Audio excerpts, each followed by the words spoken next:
What's up, guys? It's your boy Dual Threat Gamer, and today I'm here with another My Creator franchise video. This week we're going up against the Ravens because I skipped 2 weeks ahead. I skipped Green Bay. Well, I played Green Bay game, but something was wrong with the upload again, so I couldn't process that. And then also, nobody wants to see me play the Bengals twice. We're gonna blow them out. We have a better chance of losing to the Ravens than we do the Bengals. And plus, this game is 1 week before the game against New England, and then 2 weeks before the game against the Texans. So we're going to use this game to prepare us for them because the Ravens have a great defense but poor offense. So without further ado, let's hop into this video. All right. Here's special teams. So 11-1, Cowboys 9-3, Texans 9-3, Rams 9-3, Raiders 9-3, Bucks, Seahawks, Chiefs, so on and so forth.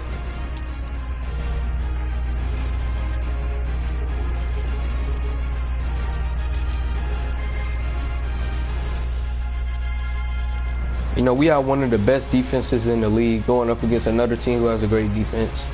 So yeah, I already did the training this week. I really didn't do the training. I just skipped it. Because I already went up against this team. Sessions, maybe like 6.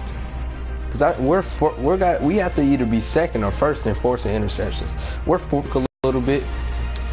It's not nothing major, but I changed the playbook to our specific needs.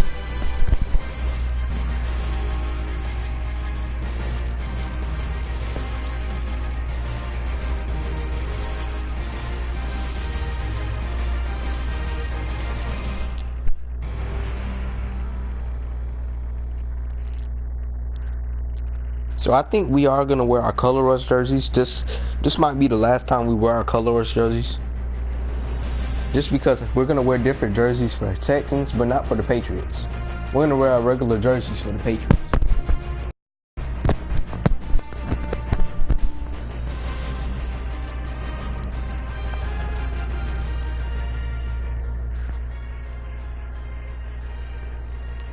Alright guys, here we are. We are training as once, and I want to show y'all a new formation I added. Well, it's really in the Steelers playbook, but it's the empty X trip. I mean, there's only a couple plays in here I'm going to show y'all. Alright, I got to fix that right quick. That's gonna take minor seconds, but here we are, guys. We got Bell, Tyshawn, Juju Smith-Schuster all in here. I'm just running it. Show y'all. We got Bell open. Oh, Bell took a hit. Show y'all again. Purdy. It was Purdy or Bell on that one. They sent pressure flying at me. We're gonna go ahead and. I just need to be a little more patient with that and trust my offensive line.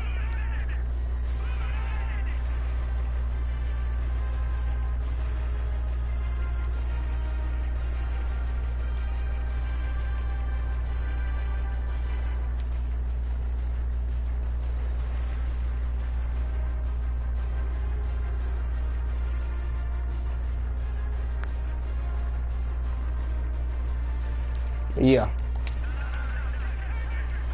you get the idea. I think we're gonna start off in this formation. I'm gonna need to go back in there and fix that right quick. It shouldn't take that long. I'm more prioritizing defense this week. I'm just gonna run the screen.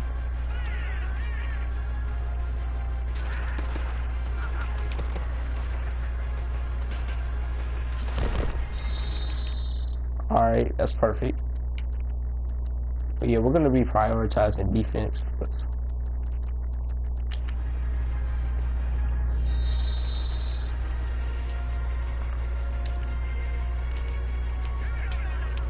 Prioritizing that man coverage, guys.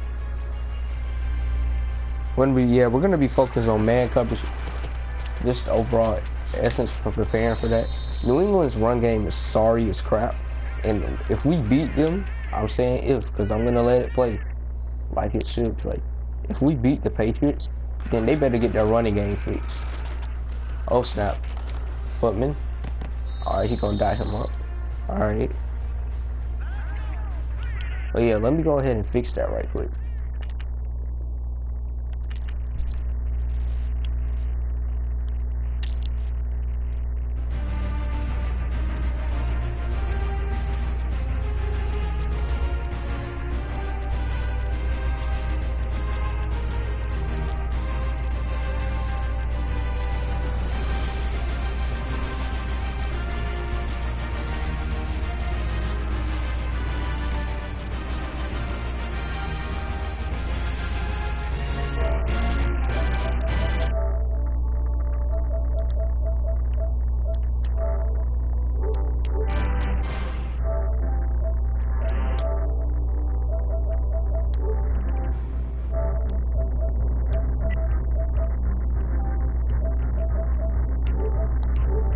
Alright, let me go ahead and fix that right quick.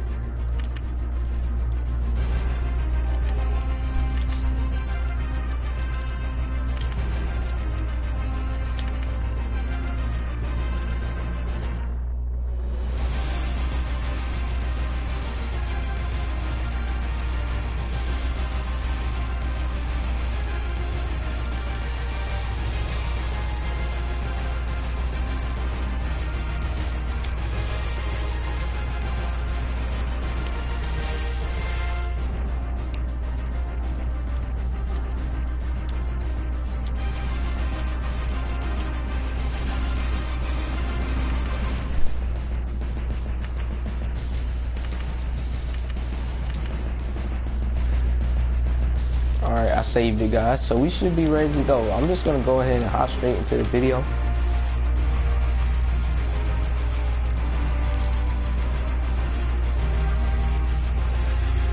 I'm gonna take one final look at the team. Here's the offense again, guys, and here's the defense. Oh, my voice cracked. Special teams, and we can't leave them out, but this is the practice squad.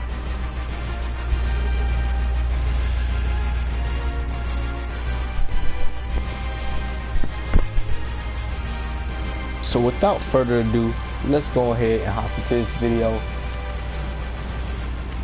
I just want to take a look at this one more time. They're 16th in rushing. Their tight end is their top threat. I believe it on offense. Eric Weddle, of course.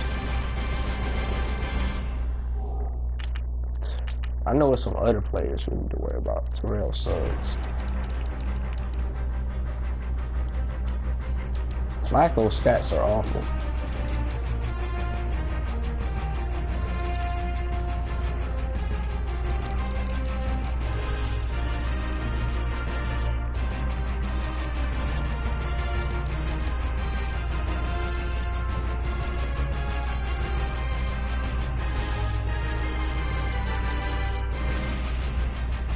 CJ Mosley. I think we should kind of be worried about him. I feel like he's going to be like the next Ray Lewis or something. Terrell Suggs, like, this is a threat we need to be worried about. Jimmy Smith. Footman Jr., Purdy or whoever is about to fit. So their defense is pretty good.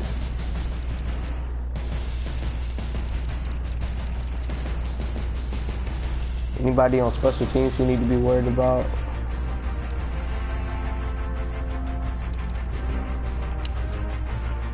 Nope. So yeah, without further ado, let's go ahead and hop into this video. We are 12-0, they are 4-8. Let's get started.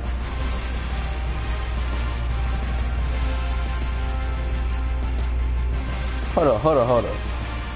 If that's right, then we should have some XP left over. Yeah, we should have some XP. Even if it's just for one player, that XP might come in handy.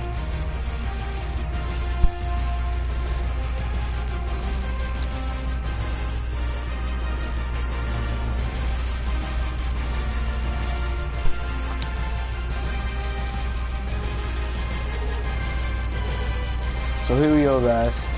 12-0 going up against a 4-8 team, excuse me. Sunday prime time, you know, we didn't get prime time 2 weeks, like 2 weeks of prime time. One against the Lions and one against the Packers. We didn't get that on video, so I'm gonna be honest to God, guys. I hope we can get this one on video. So without further ado, let's go ahead and hop into this video. 98 overall going up against an 84 overall team. We both have great defenses, but we have the better offense. So let's see who can come down with the win. Like, to be honest, guys, this game is really just to see. It's just really to see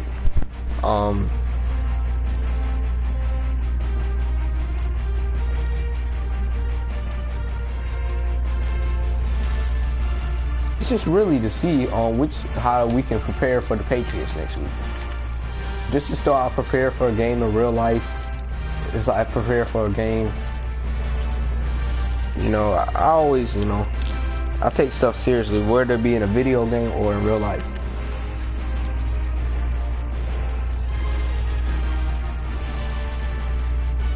Alright, they're going to be wearing their color rushes. This is the last week we're going to wear our color rushes. So without further ado, let's hop into the video.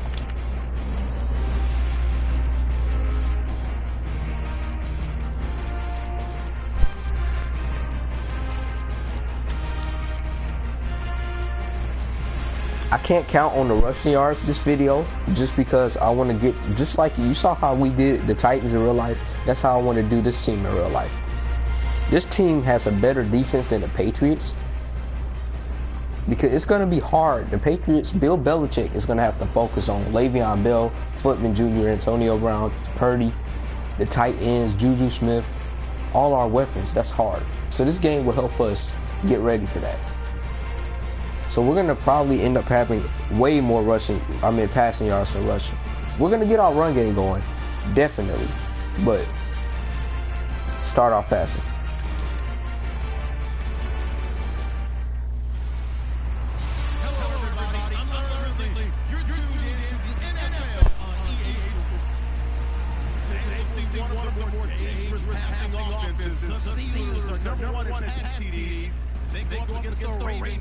Will try to kick him out of the end zone.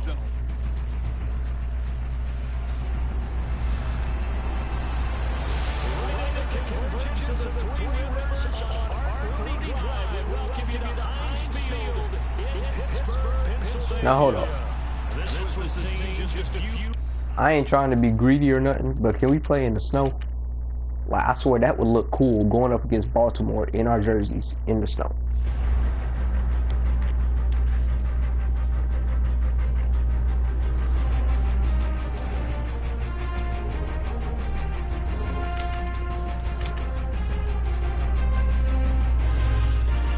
Like, I'm gonna keep doing this until we get the snow.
everybody. I'm Larry Ridley, and this is the NFL on EA Sports.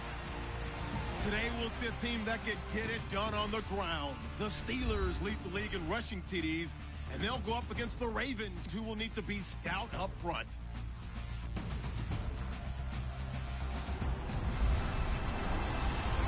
All right, Larry, EA Sports coverage of the NFL brings us to the steel capital of the world, Pittsburgh, PA, and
I'm Larry Ridley.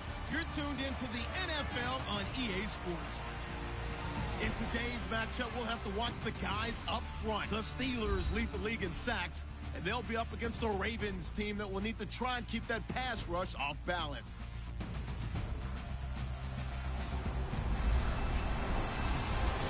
right at the convergence of the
everybody. I'm Larry Ridley. Welcome to the NFL on EA Sports. We've got two teams here looking to find a way to win. It's the Steelers coming in at 12-0, going up against the Ravens, who come in at 4-8.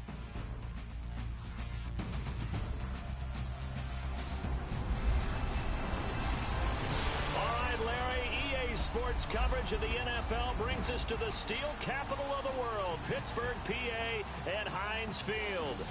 They love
I'm Larry Ridley. Welcome to Madden 18 on EA Sports. Today's matchup features a very good rushing offense. The Steelers lead the league in rushing TDs, and they'll go up against the Ravens, who will need to be stout up front.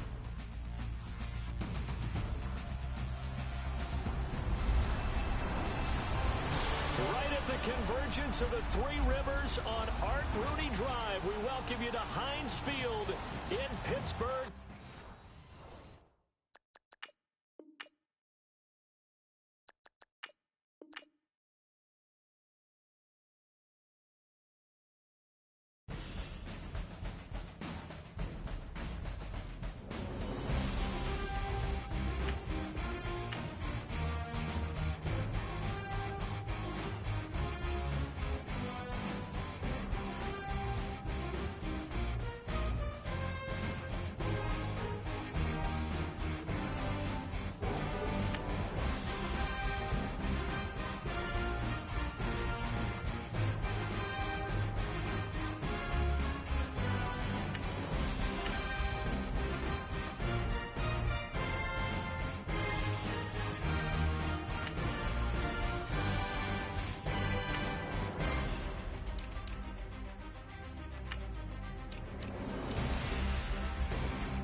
Everyone, I'm Larry Ridley, and this is the NFL on EA Sports. In this game, we've got a team in the midst of a historic season, and the Steelers may say they're taking it one game at a time, but you know they have to be thinking about finishing the regular season undefeated. It's the Ravens going up against the Steelers. All right, Larry, EA Sports coverage of the NFL brings us to the steel capital of the world, Pittsburgh, PA, and Heinz.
this is the NFL on EA Sports.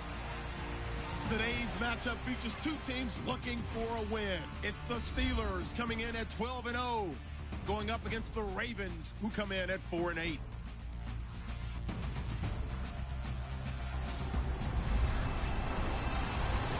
Right at the convergence of the Three Rivers on Art Rooney Drive, we welcome you to Heinz Field in Pittsburgh, Pennsylvania. This was the scene just a few moments.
Everybody, I'm Larry Ridley, and this is the NFL on EA Sports. Today's matchup features one team who wants to ground and pound. The Steelers are #1 in rushing yards, going up against the Ravens, who will need to be strong up front.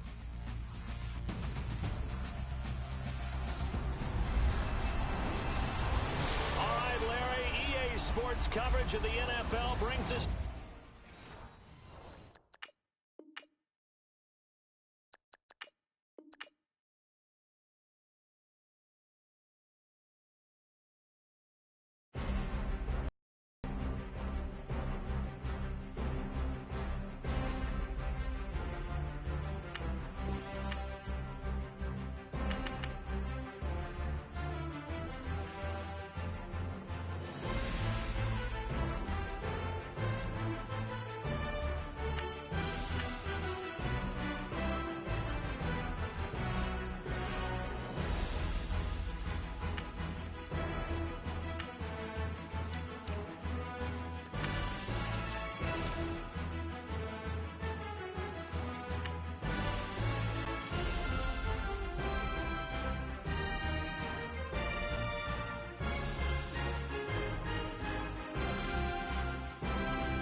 Everybody, I'm Larry Ridley. You're tuned into the NFL on EA Sports. Today, we'll see a team that can get it done on the ground. The Steelers lead the league in rushing TDs, and they'll go up against the Ravens, who will need to be stout up front.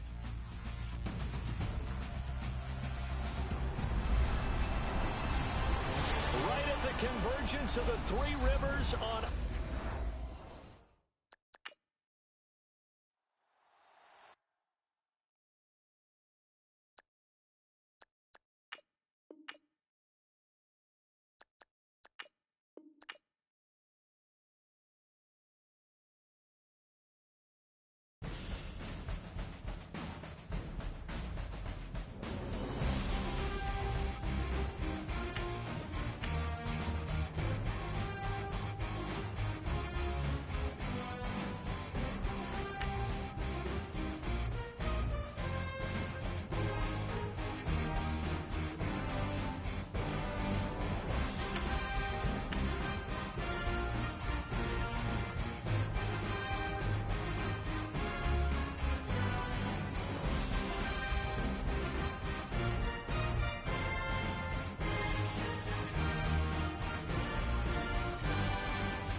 everybody. I'm Larry Ridley. This is Madden 18 on EA Sports.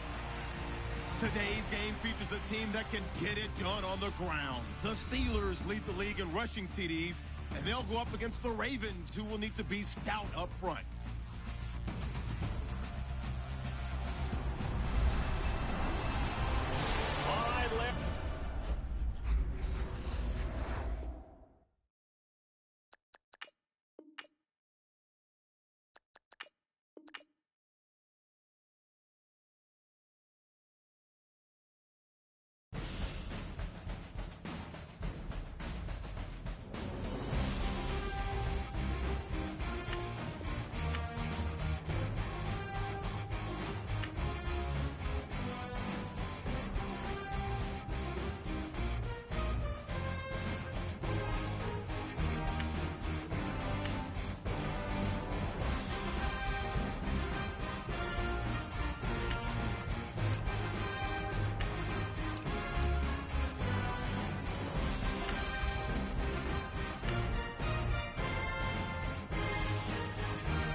Everybody, I'm Larry Ridley, and this is the NFL on EA Sports.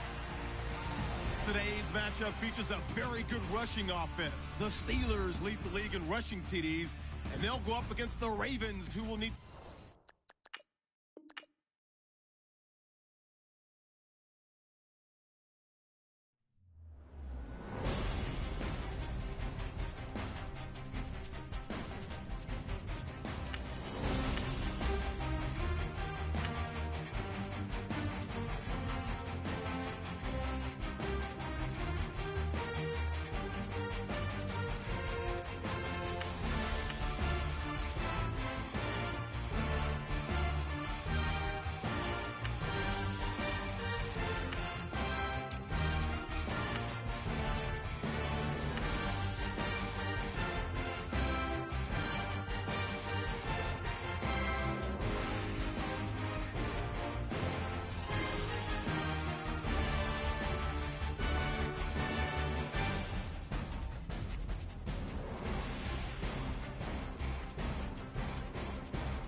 Everyone, I'm Larry Ridley, and you're tuned in to Madden 18 on EA Sports. Today's matchup features the top-scoring pass offense in the NFL. The Steelers are #1 in pass TDs, and they go up against the Ravens defense that will try to keep them out of the end zone. All right, Larry, EA Sports...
EA Sports. When a team already has a playoff spot in their back pocket, it can be easy to lose focus and ease up late in the regular season.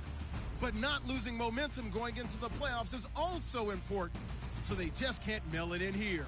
It's the Ravens going up against the Steelers. Right at the convergence of the Three Rivers on Art Rooney Drive, we welcome you to Heinz Field in Pittsburgh, Pennsylvania.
Everybody, I'm Larry Ridley.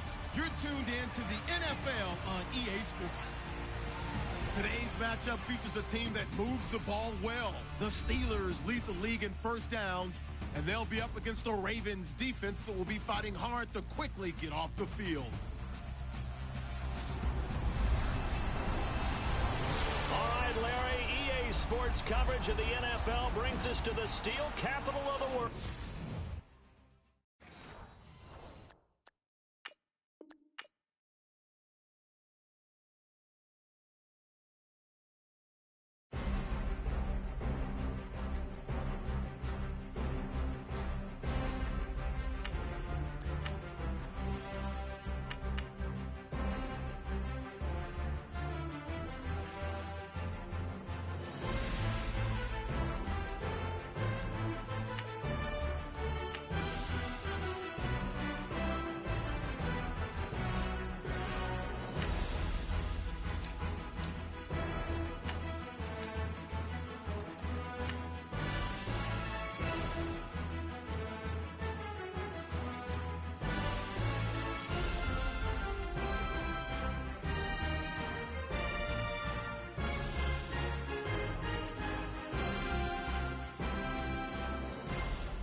Everybody, I'm Larry Ridley, and this is the NFL on EA Sports.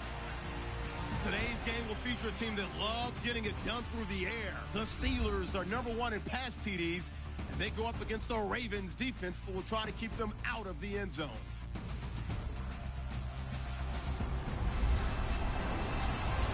Right at the convergence.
everyone. I'm Larry Ridley. You're tuned into the NFL on EA Sports.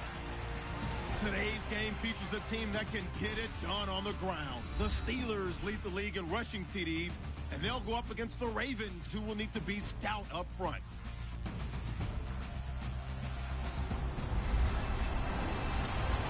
All right, Larry, EA Sports coverage of the NFL brings us to the Steel Cap.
Hello, everybody. I'm Larry Ridley. Welcome to the NFL on EA Sports. We've got a good division rivalry coming up here in the AFC. And these two teams have met once already. So they are more than familiar with one another's tendencies. And maybe more importantly, their weaknesses. It's the Ravens going up against the Steelers. Right at the convergence of the Three Rivers on Art Rooney Drive, we welcome you to Heinz Field in Pittsburgh, Pennsylvania. They love the black and gold here in the Steel City, and a few moments ago, their Steelers.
Everybody, I'm Larry Ridley. Welcome to Madden 18 on EA Sports. We could be in for some serious offense today. The Steelers are #1 in total yards and are going up against the Ravens defense that will need to be at the top of its game.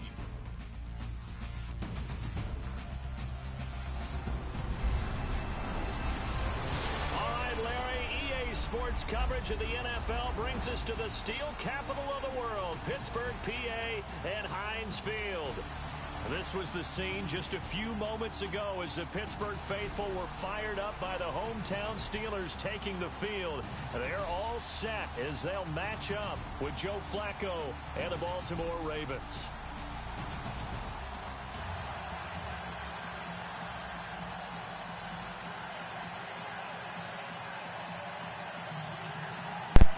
Well, guys, it looks like it's anytime soon, so we might as well just get the video out the way.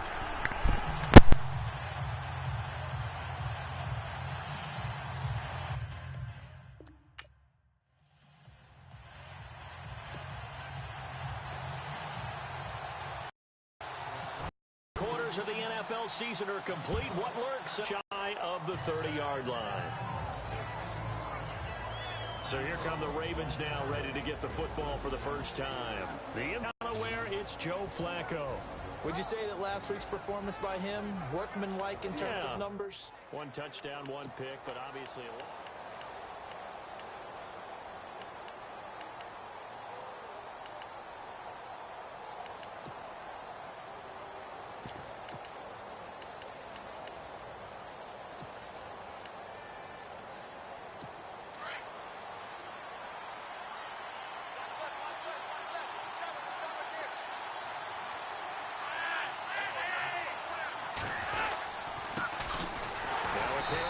Terrence West. And they take him down, losing yardage back at the 27. That's going to go as a loss of a yard, and it'll be second down. Stephon Tuitt came out of Notre Dame as another one of those really tall defensive ends, and you just wonder, would they be able to have the leverage to bend and make plays? I think he just gave us an answer with that tackle. And they get him down, but not before he takes it across the 40-yard line. The numbers here last week for West. 19 carries, 67 yards. And that's 10 touchdowns on the season for him on the ground. And remember our meeting with the coaching staff, they did share with us that one of their goals for the year was for him to get in the end zone at least 10 times. And that ramps up into their bigger goal to try and get 20 overall as a team. And he'll be brought down at the 8-yard line. The numbers for him from a week ago: 8 catches, 109 yards. It's how you finish, and he is finishing awfully strong. Takes great care of his body. I expect him to go ahead and put a capper on this season.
I'm Larry Ridley, and this is the NFL on EA Sports.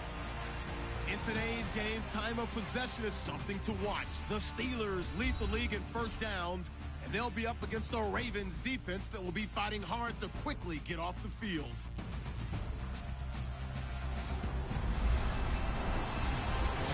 Right at the convergence of the Three Rivers on Art Rooney Drive, we welcome you to Heinz Field in Pittsburgh, Pennsylvania. They love the black and gold here in the steel setting. And a few moments ago, their Steelers emerged from the Heinz Field tunnel. They're set. We're set as the Steelers are ready to do battle with the Baltimore Ravens.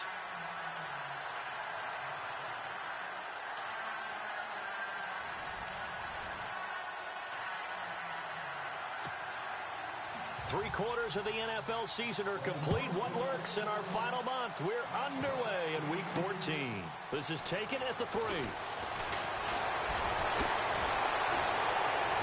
Solid return, pretty good field position. They'll start at the 32-yard line. So the Steelers offense getting set for their first drive. And trotting out there, their tall quarterback standing at 6'5".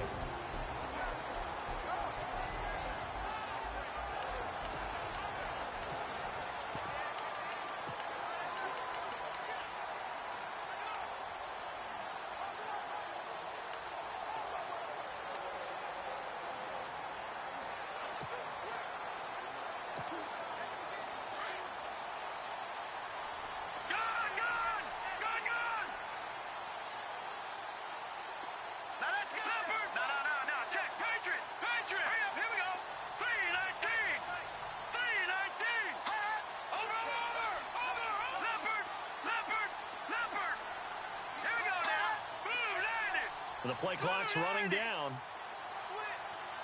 They just do get the play off as he'll look to throw. He's going to flip that out to the flat. It's complete. And he's taken down, but not before getting this across midfield and just shy of the 40. A good pickup there, 26 yards.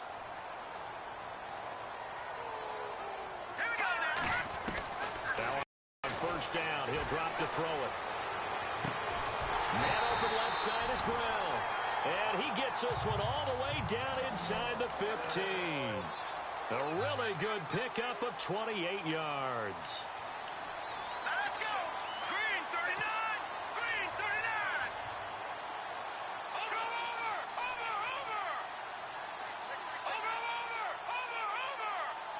No. Watch it now. Here we go. Gone. Shoot. Leopard. Watch it now. No. Check. Patriot. Hurry up. Here we go. From the red zone now, they'll look to throw. Firing quickly here, and that's complete. And stopped a few yards shy of the goal line at the 3. 10 more there and another first down. His passing's been on point on this drive, hasn't it? Been very accurate. Gotten the ball downfield, gained nice chunks of yardage. But now, in this situation, the field is really condensed, partner.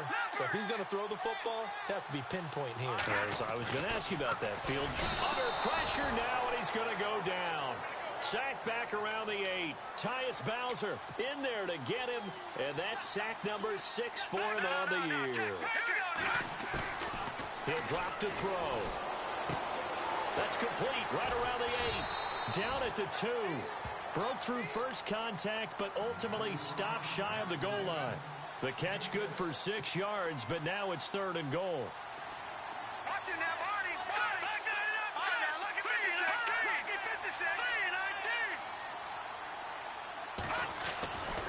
They'll go to the air here on 3rd and 2. And this is going to be incomplete. You absolutely have to have this early on, right? 3rd and short, they elect to throw for it, and that's normal NFL football. They're going to throw on 3rd and short, but you got to hit it, don't you? Yeah, in the first quarter, like you said, to set the tone, can't connect there.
everyone. I'm Larry Ridley, and this is the NFL on EA Sports.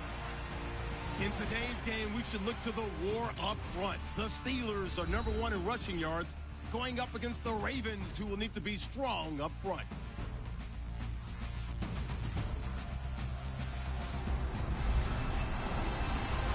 All right, Larry, EA Sports coverage of the NFL brings us to the steel capital of the world, Pittsburgh, PA, and Heinz Field. This was the scene just a few moments ago as the Pittsburgh faithful were fired up by the hometown Steelers taking the field. They're all set as they'll match up with Joe Flacco and the Baltimore Ravens.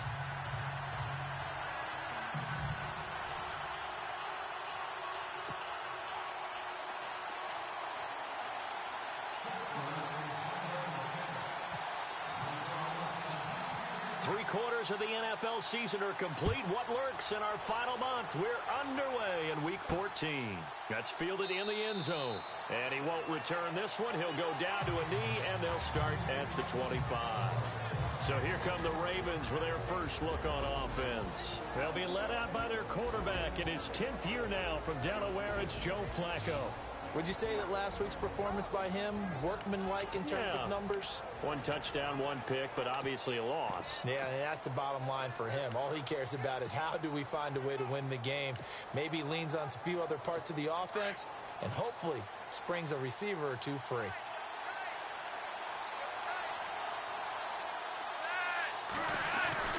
First and 10, and Flacco looking to throw. He's got a man wide open. It's Macklin. Jeremy Macklin.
Everybody, I'm Larry Ridley, and this is the NFL on EA Sports.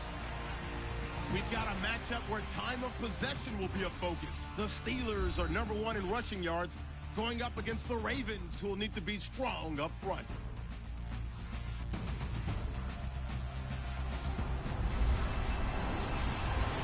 Right at the convergence of the three rivers on Art Rooney Drive, we welcome you to Heinz Field in Pittsburgh, Pennsylvania. They love the black and gold here in the Steel City, and a few moments ago, their Steelers emerged from the Heinz Field tunnel.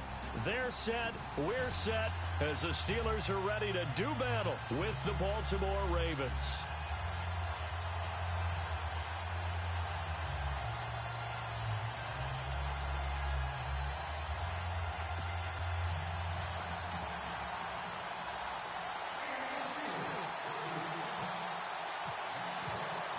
Three-quarters of the NFL season are complete. What lurks in our final month? We're underway in Week 14.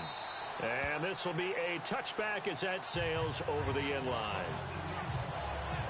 So now the Ravens getting ready for their first go on offense. They'll be led out by their quarterback in his 10th year now from Delaware. It's Joe Flacco. Would you say that last week's performance by him, workmanlike in terms of numbers? 1 touchdown, 1 pick, but obviously a loss. Yeah, and that's the bottom line for him. All he cares about is how do we find a way to win the game. Maybe leans on a few other parts of the offense, and hopefully springs a receiver or two free.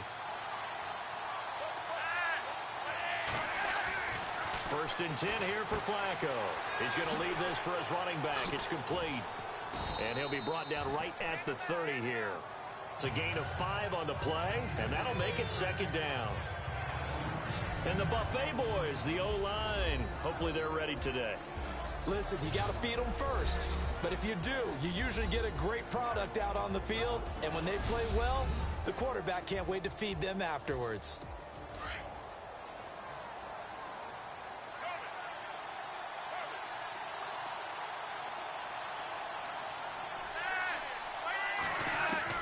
Flacco here on second down. And it's hauled in by Ben Watson. And he'll be brought down shy of the 40 at the 38-yard line. These are his numbers from last week's contest. 8 catches, 109 yards. And he's trying to prove the adage is not just how you start.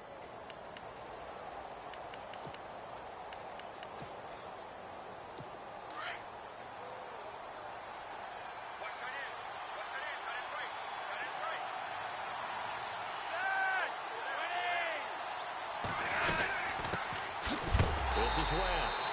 And look out, a big hit to the shoulder pads took him right off his feet at the 36. It'll wind up being a loss of 2, and it'll be second and 12. I'm no offensive mastermind, but of all the guys on the field to block, you might want to stop him. Look, I've got a very simple rule.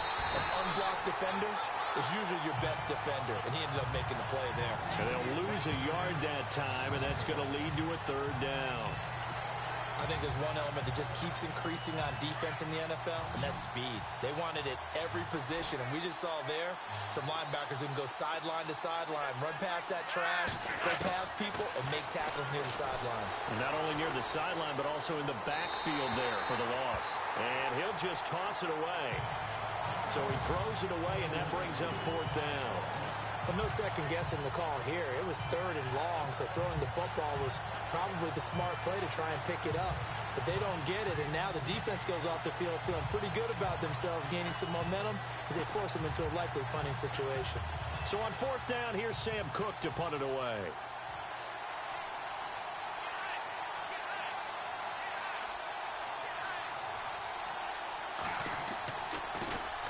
And this is away. It's a high kick, and he got all of it. Now this is fielded in the end zone.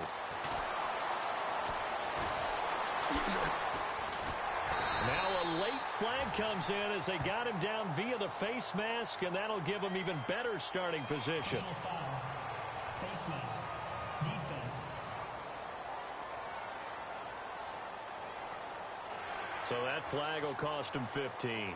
And it doesn't matter anymore how you get the face mask. Any part of it, that's going to be 15 yards.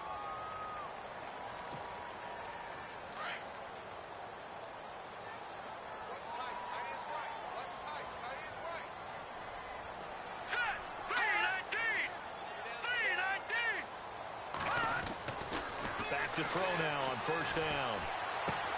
Looking left side, and he's got a man. That's Brown. And he'll get it down to the 47 here. That throw good for 4. It's second down. No. Check. Patriot. Let's go. Detroit. Gun. Here we go. He'll look to throw. He's going deep for Brown.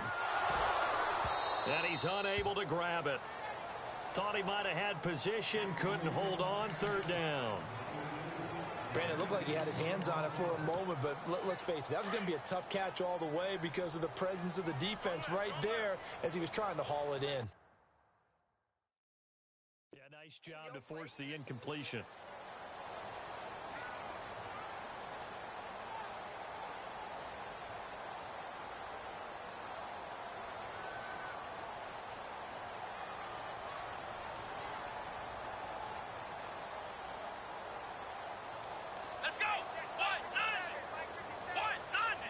play clock winding down.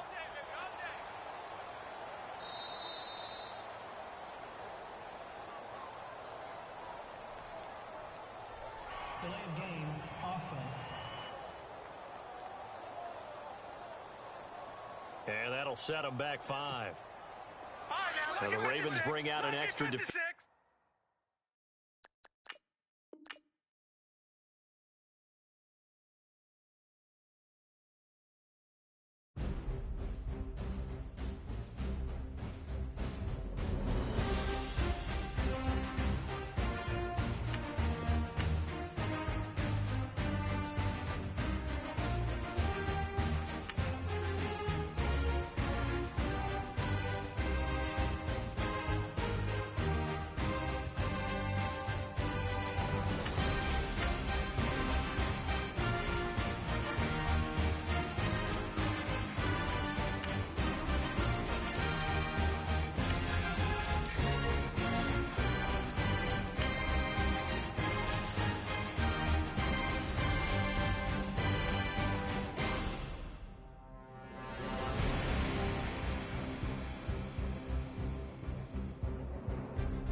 Hello, everybody. I'm Larry Ridley.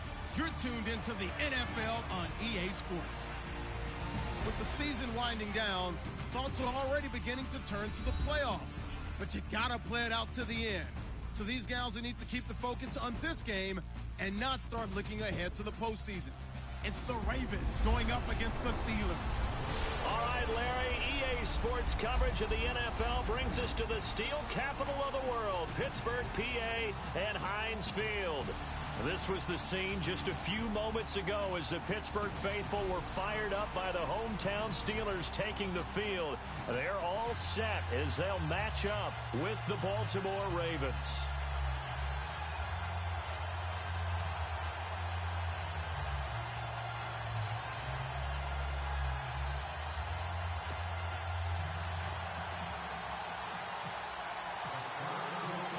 Three-quarters of the NFL season are complete. What lurks in our final month? We're underway in Week 14. That'll be taken in the end zone. And he won't return this one. He'll go down to a knee, and they'll start at the 25. So here come the Ravens now, ready to get the football for the first time. They'll be led out by their quarterback in his 10th year now from Delaware. It's Joe Flacco. Would you say that last week's performance by him, workmanlike in terms of numbers? One touchdown, one pick, but obviously a loss. Yeah, and that's the bottom line for him. All he cares about is how do we find a way to win the game. Maybe leans on a few other parts of the offense, and hopefully springs a receiver or two free.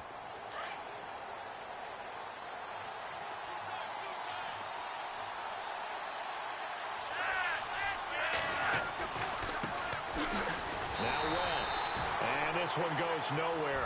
Losing yardage back at the 22. A loss of a full 3 yards, and now it's second down. Now that play was doomed right from the start. They just about ran into every defender on that one, didn't he? It felt like everyone got a piece of that tackle. On the ground, it's West again. Weaving through traffic, and now he's free. And he makes it all the way down to the 31. It's a...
Hello, everybody. I'm Larry Ridley. This is Madden 18 on EA Sports. Today, we have the most prolific offense in the NFL on the field. The Steelers are #1 in total yards and are going up against the Ravens defense that will need to be at the top of its game.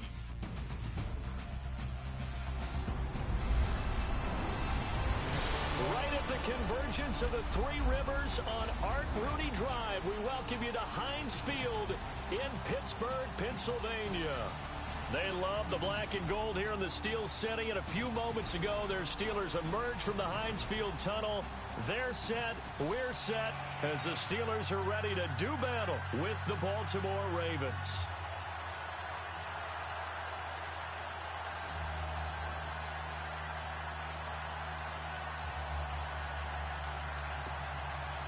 Three-quarters of the NFL season are complete. What lurks in our final month? We're underway in Week 14. This fielded a few yards into the end zone. And he'll be brought down at the 23, make it the 24-yard line. So here are the Steelers now to take over for the first time. And leading them out there, their 6'5" quarterback.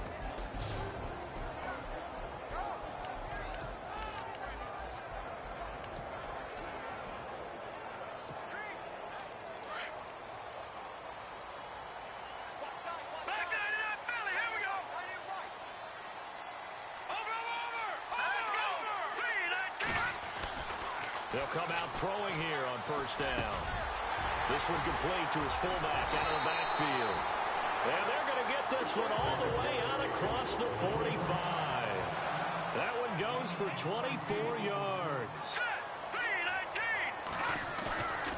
On first down, he'll drop to throw. This is caught by Antonio Brown. And he's going to get this all the way down inside the 35. A good pickup there of 20 yards. Here we go now. Blue 90. Blue 90. Halfback sent in motion. Leopard. Leopard. On the give, this is their fullback.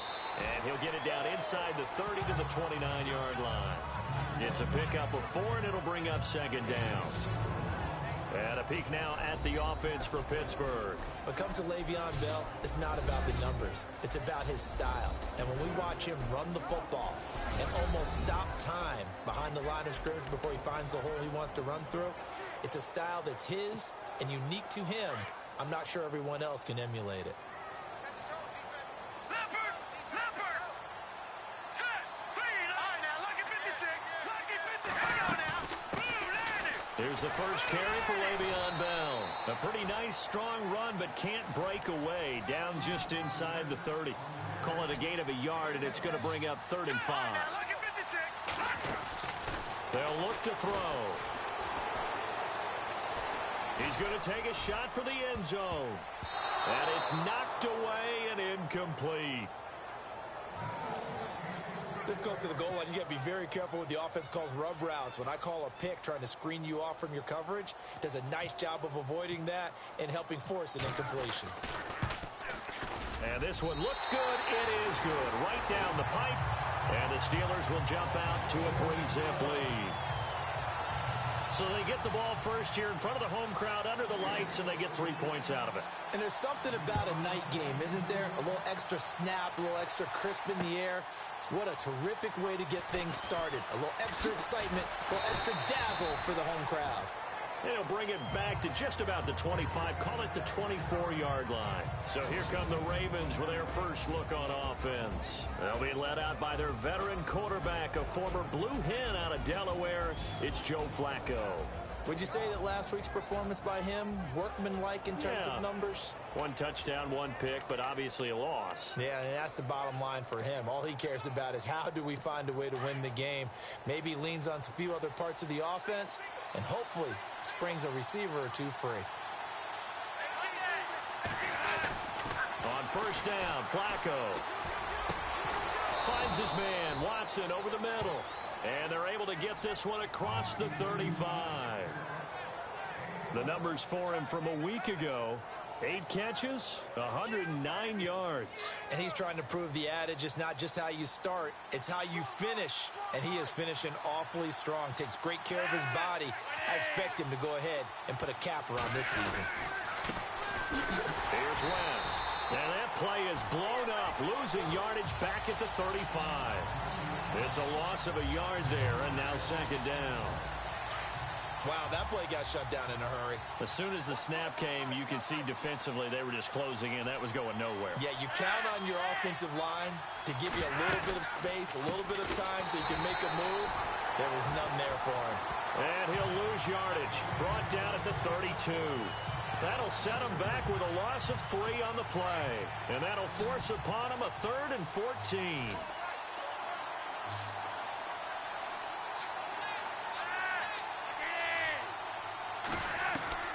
From the gun, Flacco. And he can't hang on to it.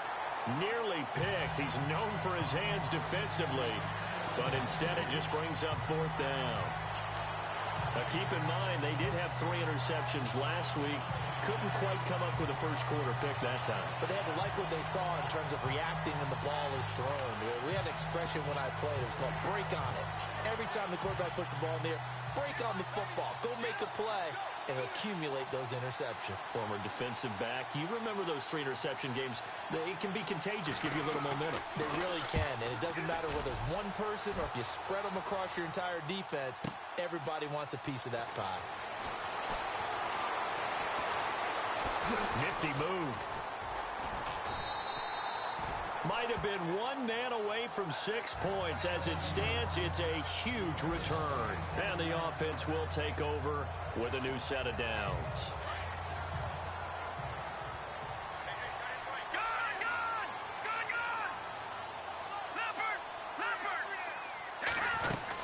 They'll start the drive with a carry by Bell. And he'll get this across midfield to the 48. The numbers for Bell on the ground in the game last week.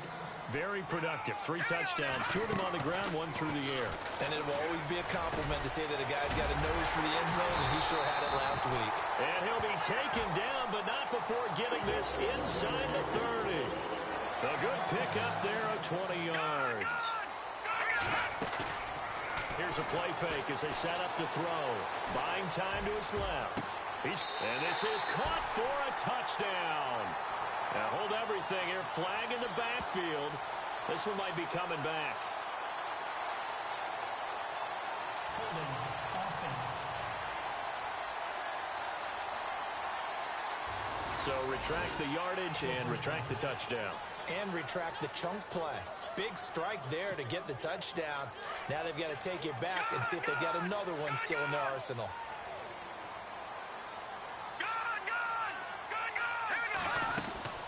They'll drop the throw. It's complete to Brown, right side. 13 yards there, offset some of the penalty yardage as it's second down. That's the number 2 receiver in the NFL in terms of yardage. And tell you what, a few more plays like that, he won't be number 2 for long. But that's what often happens when you have competitors running around the field. These guys know where they stand in relationship to yardage, totals, numbers, the whole deal. And let's face it, all of them, they all want to be number 1. And an alley to run.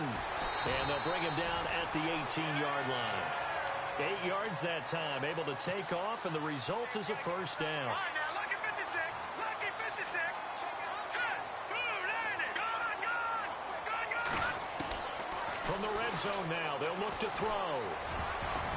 Over the middle, and it's incomplete. There are a good number of coaches that any time they call an in route are really worried about the play because there's so much traffic ordinarily that the ball has to get through to get to the receiver. And on that play, it was batted down. On second down, it's Bell. And he's able to work it here to the 8-yard line. Give him 10 yards on the pickup, and that'll bring up what looks to be a 3rd and inches. Can't be more than a half a foot. Off the play fake, he'll look to throw. And caught in the end zone. Touchdown, Steelers.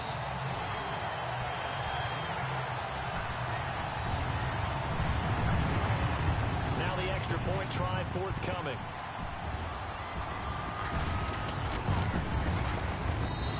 is up and good, and that'll increase their lead to 10-zip.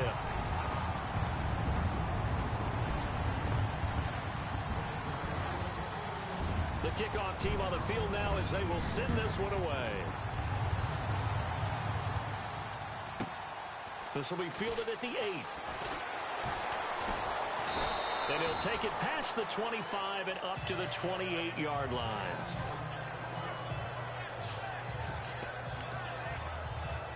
The Ravens offense now, they get ready to head back on the field. And with this deficit, you can't have too many more drives like the last drive where you had to punt it away. You know what I would tell my offense right here? The punter doesn't exist, guys. He doesn't even exist. He's not a team anymore. I just cut it, all right? So you've got to go out and create some offense for us here and give us some points. No way does that guy get on the field on this drive. Poor punter. Yeah, it wasn't his fault. But, hey, listen, there's going to be casualties at times. We're trying to win a game. And now whistles and a flag, and I think we got a jump here.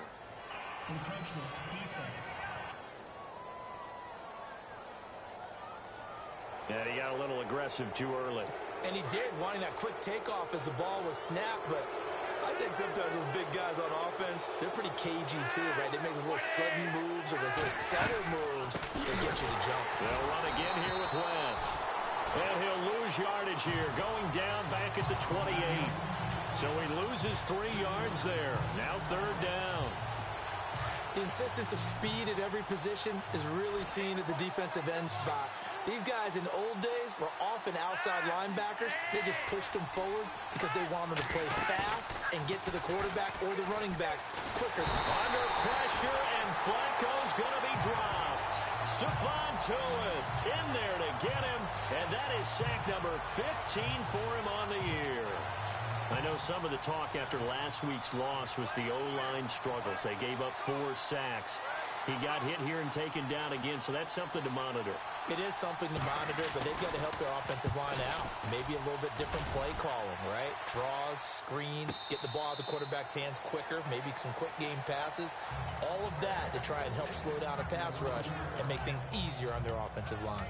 Out comes the Steeler offense now, ready to see what they can do here. And for them, a touchdown their last go-around. Obviously, they'll be hoping to do that again. And when you start plotting for this drive, when you start thinking to yourself, okay, what are we going to do? You don't go away from what you did before because that worked, but you have to be prepared for wrinkles and counters because you know they'll make some adjustments. And he finds enough of an opening to get this one back up to his 20. A good run there on 1st down, and it'll leave him with a 2nd and 2. They'll go again with Bell. And he'll do a nice job here just to fight his way back to the line of scrimmage. No gain on the play, and now they're faced with a 3rd and 1. Well, at least he was able to break that initial contact, or it could have been a loss. Yeah, give credit to the defensive player, though. What did he do? Made him slow down, slow up his feet, and allowed the rest of the guys to get there to finish him off. Back to throw here, and that is incomplete. When they need to play on 3rd down, you kind of know what direction the ball is going, but the defense knew it too. Yeah, it's a good call because they wanted to put 2 men on him, and they did. Dare him to throw into double coverage. Really what you're saying is, let's see if one of your other receivers can beat us. They'll go for it with Bell. And an alley to run. Again the juke. And now running right through it. And they're going to get this one all the way out across the 45. A big there. A 1st down gain of 26 yards. Now a play fake here on 1st down. By the 10. And he is taken down deep in Baltimore territory. A big play that time for Pittsburgh. 46 yards. Let's go. Green 39. Green 39. Back 99 Philly. Here we go.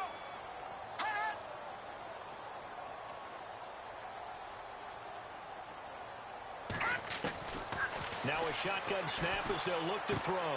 Got his man. It's caught for a Steelers touchdown. Well, that's about as quick of a passing touchdown as you'll ever see right there. Everyone has a section in their playbook called the quick game. That was a super quick game. Out of the hands of the thrower, bam, right to the receiver successfully for a touchdown. How in-depth is that quick game part of the playbook? It's pretty in-depth because people want the ball in the hands of the quarterback into the playmaker's hands downfield as fast as possible. There are a lot of plays, a lot of options involved with that. Here's Roethlisberger to throw. Quick hitter here, it's complete. And he will get into the end zone to extend the lead by 2 more. Partner, they're up big. They're snapping the ball from the 15 for a regular PAT, yet they fake it and get it. Is the kicker's leg tired? What's going on here? I don't know, but defensively, now with this deficit, now you add 2 more onto that. They fake the PAT. That stings a little. It definitely stings, and I know the guys that I played for, they wouldn't be as mad at the opposition as they would have been at us for allowing that to happen. Defense really showing respect to the deep ball here, playing off the receivers.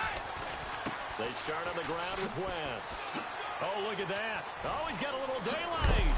And they'll get it up just short of the 45 at the 44. That good for 19 and a first down. Partner, I think a lot of people thought that Baltimore would draft at least 1 runner. In fact, they didn't take any skill position players in the draft. So I think a lot's still going to fall on Terrence West. Well, he did have over 1,000 yards from scrimmage last year, a career high. They'll run it with West. And this one's going to go the wrong way, losing yardage back at the 42. It'll be a loss of a yard, and that'll bring up a 2nd and 11. We think, Brandon, I like the intensity this defense is showing right here in these first few drives. They're not just holding the line because they're doing their job, but they're doing more than that, aren't they? They're getting a nice push into the offensive backfield. And a great example right there for the loss on the tackle. And he's able to get this one out closer to midfield across the 45.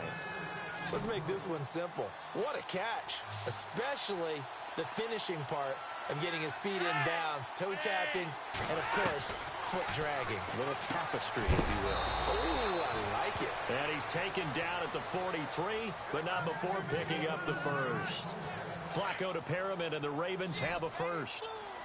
But that's what you're looking for when you're wanting to throw the ball downfield. You want one of those guys who can play out on the perimeter, can play out wide, who can not only get open, but when they're covered, can uncover themselves. Got a man, it's caught inside the 10.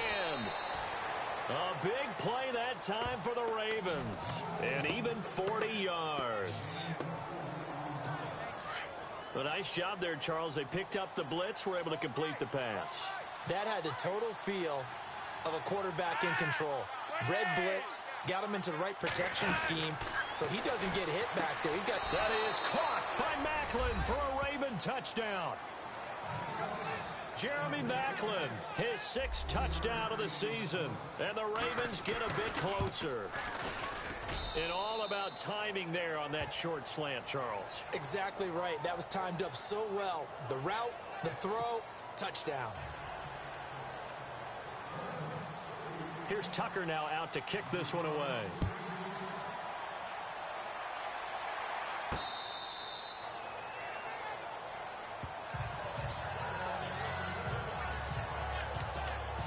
The Steelers offense now, they head back onto the field. They have to be pleased with the way that they moved the football thus far. And why wouldn't they be? 2 touchdowns on a field goal in their first 3 possessions. They're playing so well right now, the field goal probably feels like a disappointment.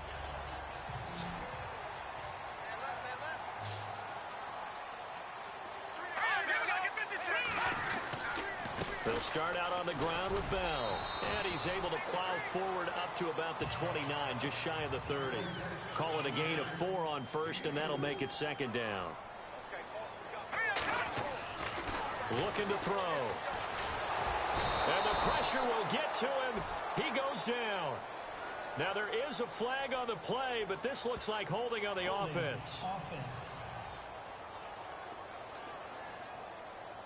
So they will take the sack instead of the penalty.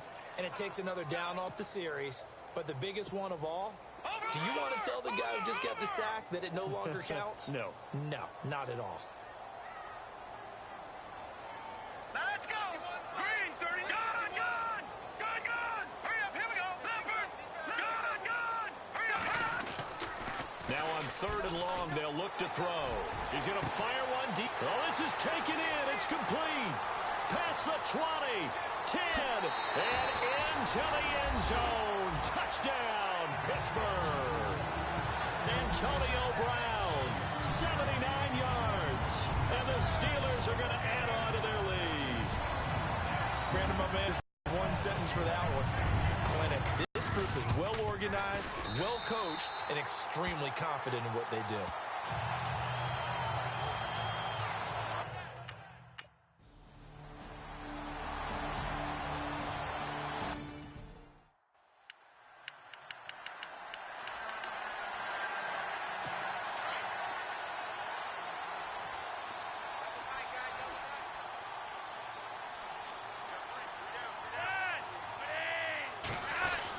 The drive begins with a handoff to West.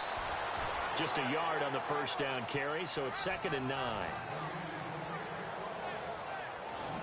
And this O-line, it is the lifeblood of the offense. They establish the tone. Mean, nasty, physical. They can't wait to get after people. That allows the rest of the offense to feel confident. 2nd down following the run.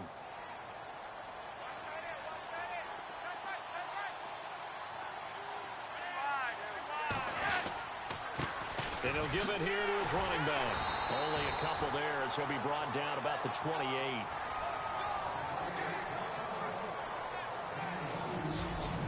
And the starting defensive unit here for Pittsburgh. Stephon Tuitt's game continues to gain notice and respect. He's a long defensive end, but has great ability to bend and get leverage. Can take on blockers at the point of attack and also shows skill in rushing the passer. You mentioned he's long, 6'7", over 315 pounds. Man, he is huge. The Ravens on 3rd down. Just 1 for 3 thus far. This is 3rd and 7. Operating out of the gun, Flacco. He's going to loft one deep left side here. And incomplete. He can't hang on. Would have been a nice catch. Instead, it brings up a 4th down. And it is true. You can draft the fastest.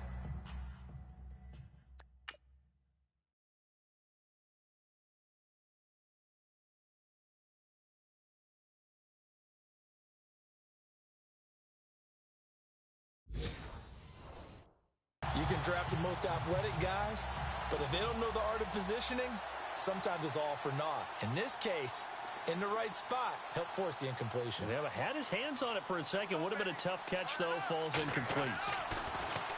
He steps into this one, and this is a rocket.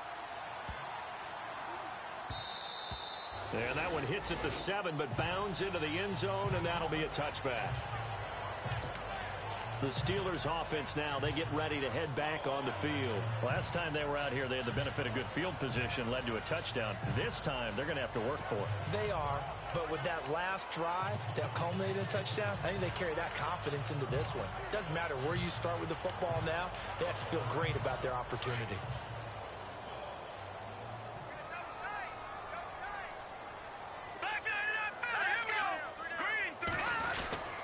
Now a first down carry by Bell. And he's able to plow forward up to about the 29, just shy of the 30. A nice run there, 9 yards, and it'll be 2nd down. Again, it's Bell.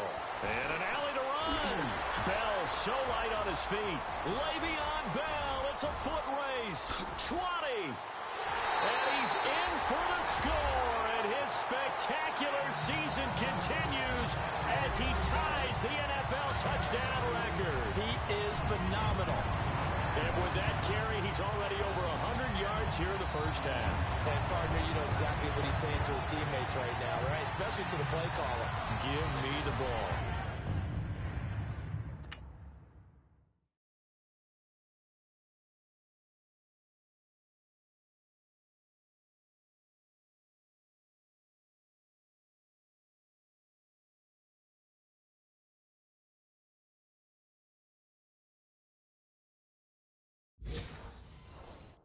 Again, and again, and again. It's not that heavy, sir. I'll take it. Point after here coming up. And they open the lead up now to 25 points.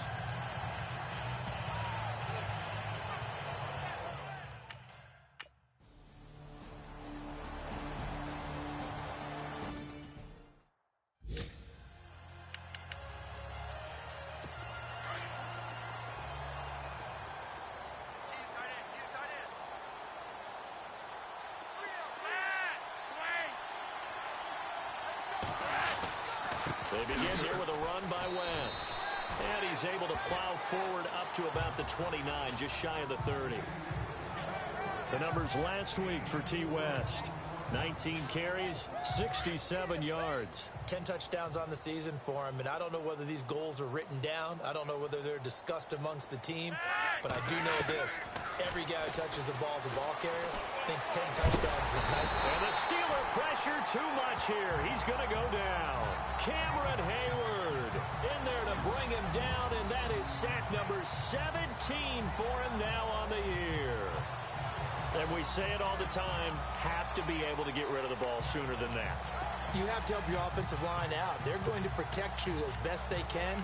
And if you're getting 3 to 5 seconds to throw the ball, they're doing a really nice job. But when you hold it and give up a sack, you're really almost discrediting their work. Third down, Flacco needs a decent chunk of yardage. Room here to run. And this return is going to be halted right around the 28-yard line. That's now his second interception in as many weeks from his linebacker position. And think about all the different techniques he has to employ in a passing situation. Is he spot dropping because it's zone? Is he picking up man-to-man? Is he having to run with a running back or a tight end? In any event.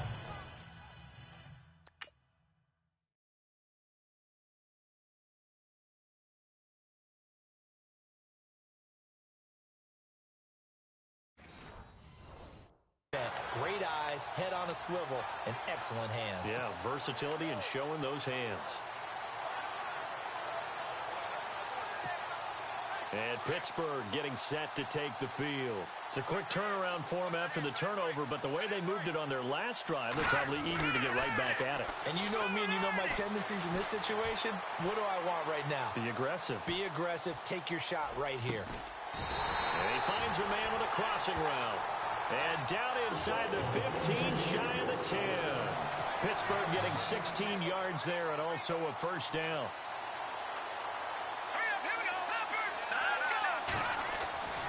Now on first down, he'll drop to throw it.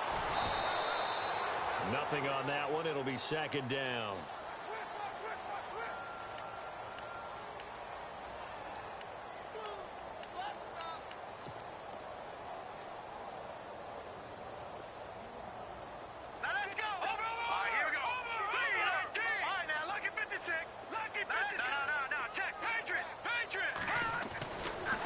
Throw now on 2nd and 10. Throwing the out route incomplete. It's Brown. It's a good gain of 11. Sets him up first and goal. That's a matchup maybe they go back to their outer third of the field as this game continues. Yeah, I think back to my high school coach, John Ford. He used to say when we got big plays early in a game or good plays, he'd always say, foul it away, lad. Foul it away, because he'd want to come back to it later in a key situation. They may come back to this one a little more often than that. Didn't he say laddie or did he say lad? Yeah, it just depended on what he was feeling at the moment. Okay, I thought that was the guy you told me about. He used to say laddie a lot. Laddie? When you heard laddie, he was usually in a pretty... And caught in the end zone. Touchdown, Steelers. It's the fullback. His first touchdown on the year. And the Steelers offense is running away with this one. So they go play action, 3 tight ends out there in the heavy set. Well, they showed everything that suggested running play.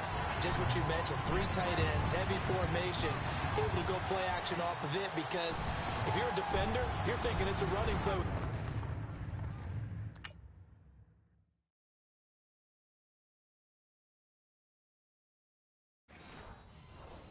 That much beef on the field. But they passed it, and they got 6 out of it. Now the try here for the extra point.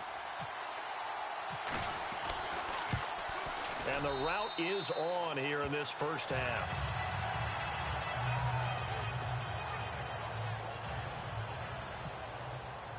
The kickoff unit is out on the field, and they will send this one away. That's fielded in the end zone. And no run back here. This will be a touchback, and it comes out to the 25-yard line. The Ravens offense now, they get set and head back onto the field. And following the interception, just any interception, are you a little bit more cautious when you start that next drive, or no, you just throw that out the window? I think you are. I don't think that there's any way you can run back out there and go, totally didn't affect me. Let's just go ahead and be loose with the football again. You're going to take care of it, but you have to be careful about being too cautious because now you can't run any offense at all. Still want to attack. We'll see how they attack him here.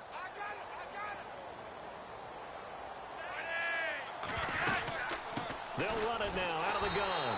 And he is going to lose yardage here. They'll wind up losing a yard on the play, and that's going to make it 3rd down and 10. Yeah, that was a safety that came through and made the play, but there's no doubt in my mind, he hits like a linebacker. And we see a lot of that in today's NFL, don't we? And that time we do indeed. A big hit for a loss.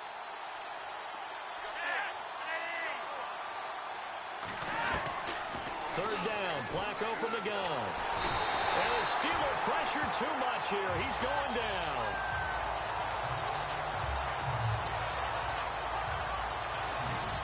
I'm starting to feel for that quarterback back there. I mean, you know me.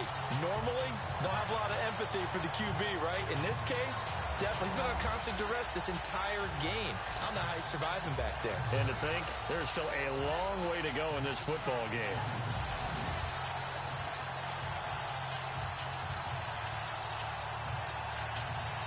Here's Sam Cook now as the drive goes backwards, so he's on to punt it away.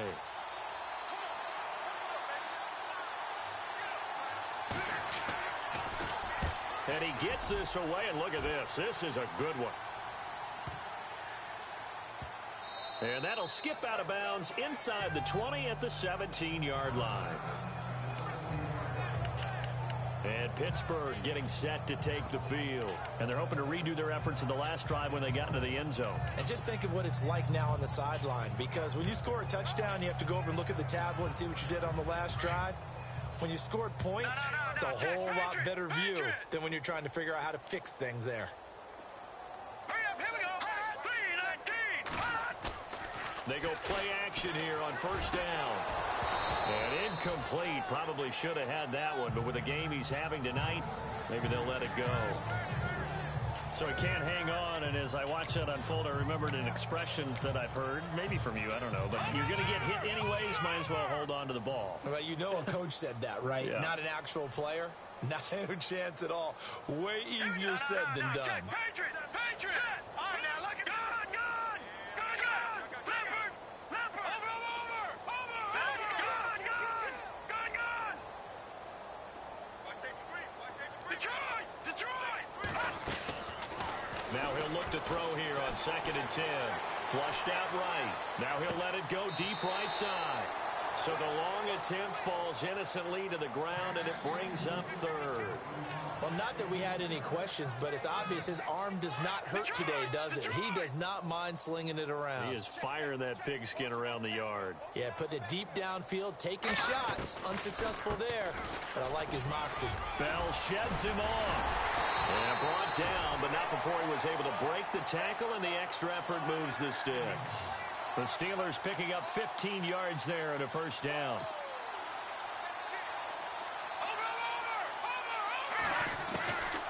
They'll look to throw now on first down. Into double coverage, and it's intercepted. Picked off by the longtime Charger, Eric Weddle. And to the 40-yard line, that's where the return stops. They told us repeatedly earlier in the week in our meetings,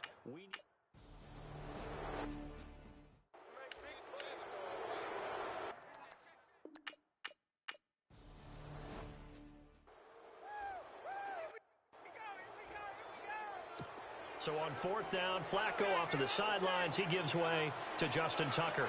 From the left hash, should be a fairly easy one here.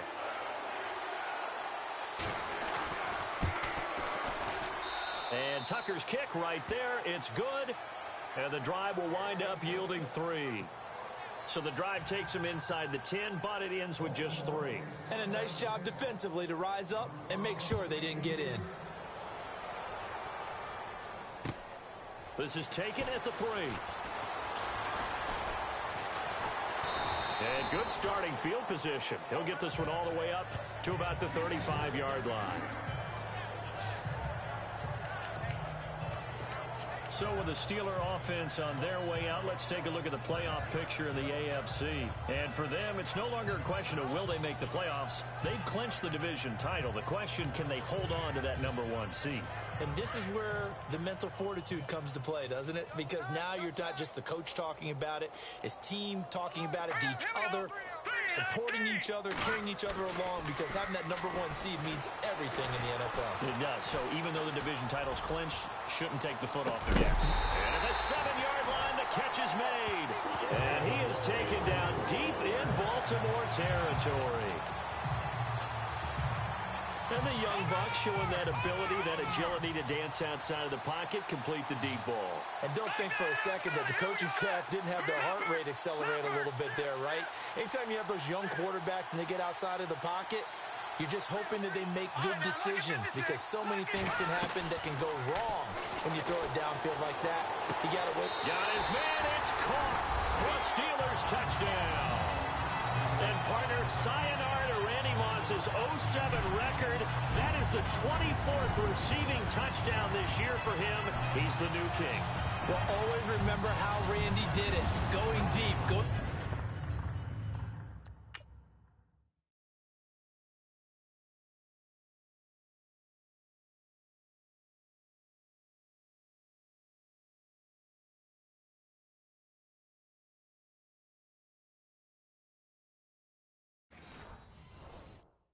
Over the top of people and catching those touchdown passes. But what we've witnessed here today, what we've witnessed throughout this season, great new memories have been created by the new king.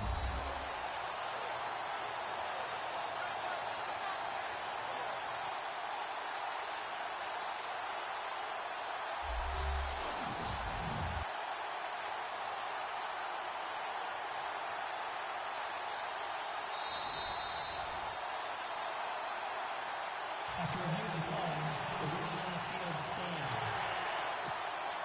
Extra point attempt to come here.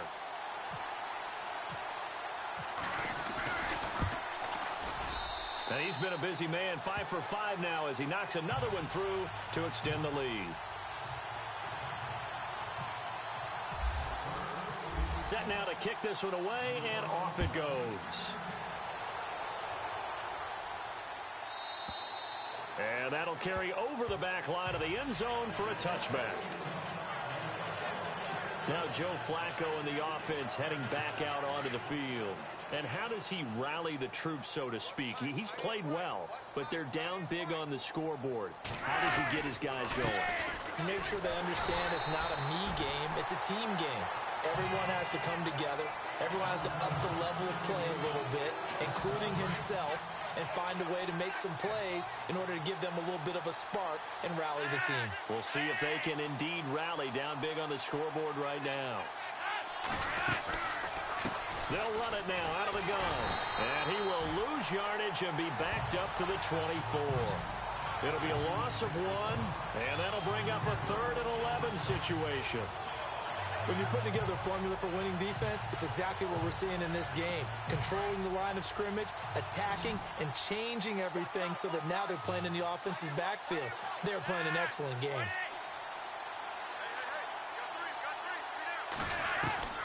Flacco from the gun. He rifles one that's intercepted. Picked off. It's the Pro Bowl corner, Joe Hayden with it. And he brings this one back. It's a pick 6 for a Steeler touchdown. That pick 6 extending this lead even further. Now, boy, it's been a while since I've seen a team struggle this badly in the first half. I think all they want to do is get to the locker room, try and regroup, and come out to start the 3rd quarter. But if things don't improve fast then, I think the backups get a lot of play in the second half. Extra point forthcoming.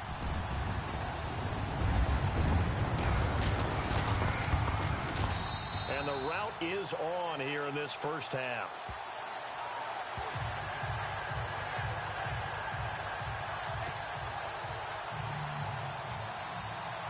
So they throw the pick 6. They'll get another shot at it now as this one's in the air.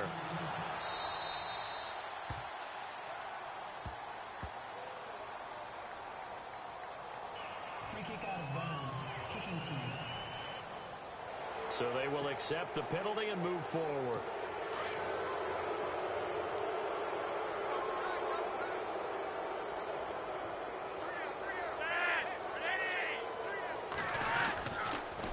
And to give this time to the tailback.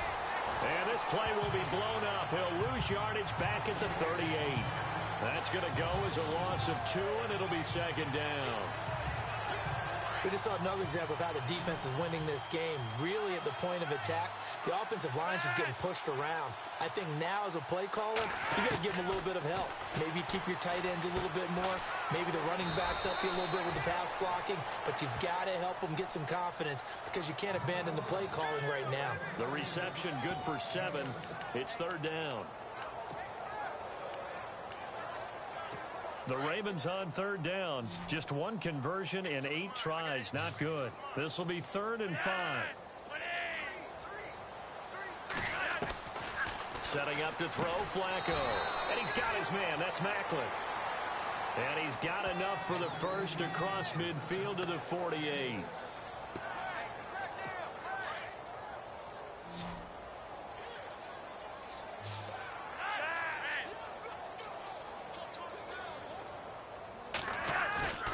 Operating off play action, Flacco. And no escaping this time as he'll go down. They got him for a sack. It's one thing to be as disruptive as he's been all year. It's another to do it as a rookie. He might not only be a candidate for Rookie of the Year. No, don't say it. But don't say it. Defensive Player of the Year, possibly. Yeah, and to do that, you have to be dominant from the first snap your rookie year because let's face it, everyone devalues rookies a little bit or makes them work harder in order to get votes. Remember Ndamukong Suh's rookie year? I mean, he was everything that season, including first-team All-Pro. That's the type of year we're seeing here. Here's Flacco. Out to the flat. That's complete to his running back. And to the 42-yard line here and brought down there. They'll give him a yard on the play. And they're going to face an uphill battle here on 3rd and long.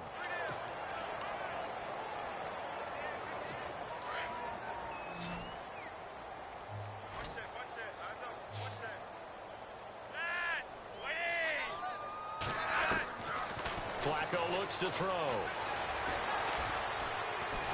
Pressure comes, and the Steelers take him down.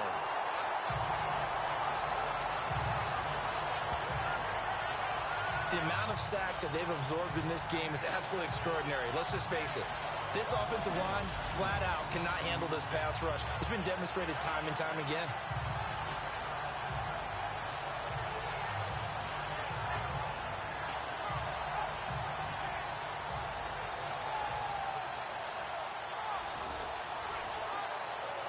Here's Sam Cook now.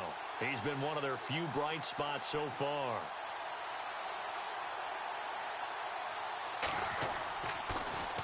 And he deserves a bronze leg as he gets this one away. Fielded at the 20.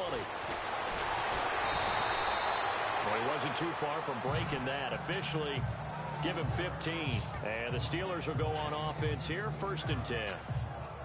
And Pittsburgh getting set to take the field. And they were able to punch it in the end zone last time. They'll be looking to do that again here for the defense. Obviously, they'll be looking to stop them from punching it back in the end zone. It always is punch-counter-punch, isn't it? And which team has the advantage? Well, let's just go back. Last time on offense, they rolled downfield, got into a good rhythm. You can see a little more bounce in and out of the huddle. You can see the sideline really get into the game. So defensively, you're thinking to yourself, how do we take that away from them? How do we get the advantage back? Let's see what they come up with. I think pressure is always the first way to go. You love pressure. I love it. We'll see if they dial it up this drive. And he'll be brought down. Oh, that's a face mask. Certainly looked like it. Indeed, here come the flags. Defense. Officials so cognizant of that call nowadays, but that would look pretty easy. Yeah, you're right. They took out of their hands having to wonder whether it's a 5-yard or a 15-yard inadvertent or not. Now, it's a lot easier. You see it, you call it. Back there in that Philly. Here we go. Leopard. Hot. Check. Crunch. After the penalty, it's Bell. And he'll fight his way down right around the 12. 2 yards on the pickup there. It'll be 2nd and 8. Now let's go. They'll run it now out of the gun. And he'll be brought down here at the 3-yard line. 9 yards on the play there, and it sets him up first and goal. Well, he does it at a high level, doesn't he? Because when I watch him, I think of his vision. Straight ahead, peripheral, also has that sense of where holes are going to be before they actually open. I think that helps set him apart from many of the other backs in the league.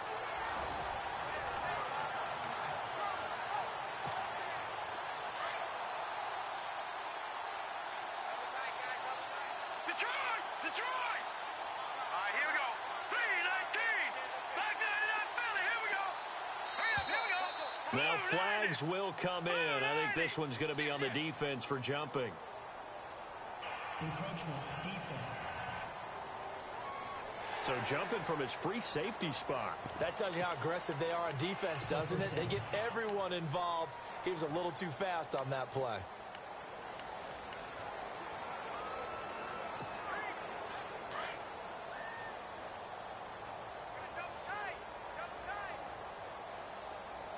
Hurry up, here we go. Blue 90. Blue 90. They'll try and run it in with Bell. And he's in. Touchdown, Pittsburgh. Le'Veon Bell standing alone with a new NFL record 32nd touchdown. And the Steelers offense, they continue to pour it on. And always a good first half when you can hit pay dirt twice. And it never hurts to have that good feeling as the game moves on. Just think about halftime.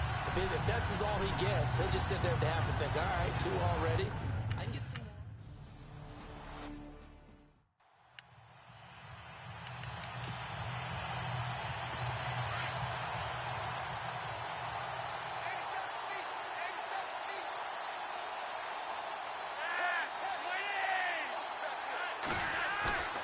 They fake the handoff. Now Flacco to pass. Under a heavy rush, and down he goes.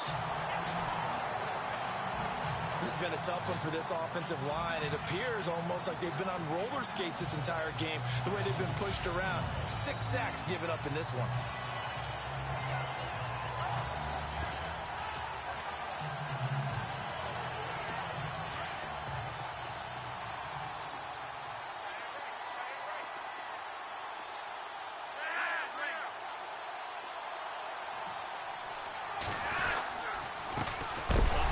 As they run the counter play.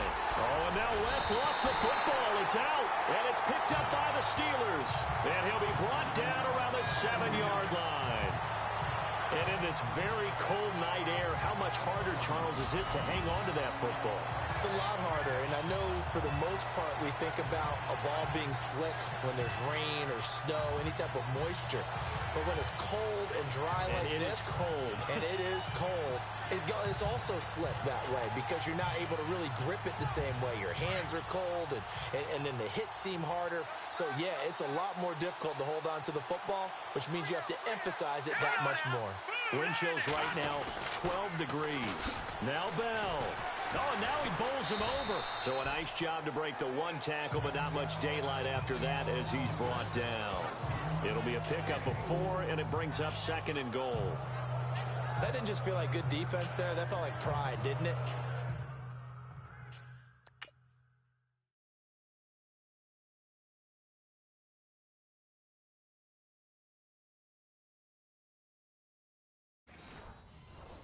He's already gotten into the end zone twice, trying to get there for a 3rd time. No one likes to have the hat trick against them.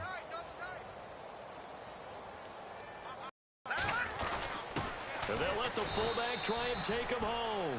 And he will call it a gain of a yard as they get a little bit closer here. It's 3rd and goal.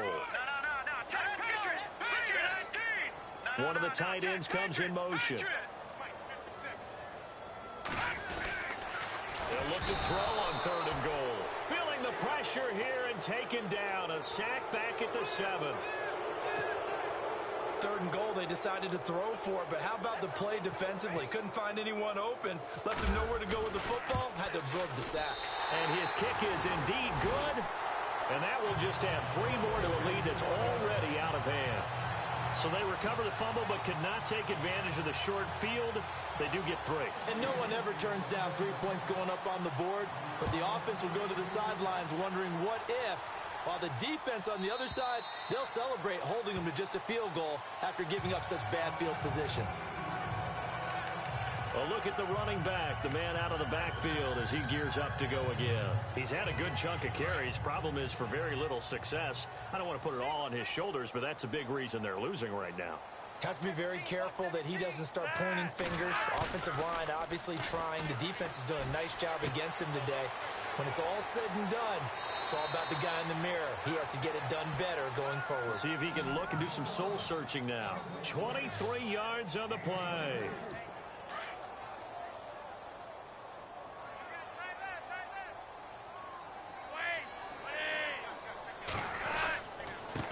Now a handoff here to his running back. And he'll lose yardage here. Back at the 47. That's going to go as a loss of a yard, and it'll be second down. With the struggles we're seeing up front for the offense today, they've got to think about changing up their play calling. Some screens, some draws, some quick-hitting plays in order to try and supplement the run game. You don't totally abandon it, but you try and give it a little bit of help.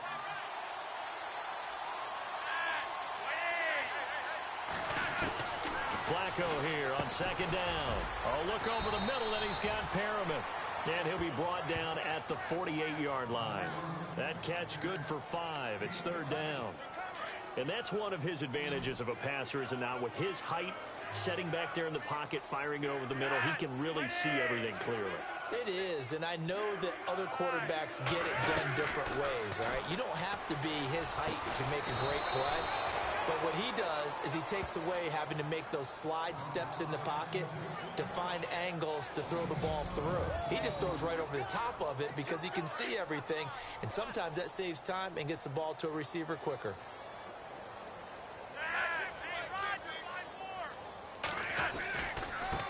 Now a handoff as they run left side. And after the good gain last play, this time they say, as he's going to be stopped behind the line of scrimmage. Partner, you mind if I take off this headset and put on a coaching headset? You want to get this running game going? I want to get this running game going. I'm going down there and saying, gentlemen, we have got to run the football. We've got to get it going right now. Yeah, to this point in the second quarter, it has been a struggle.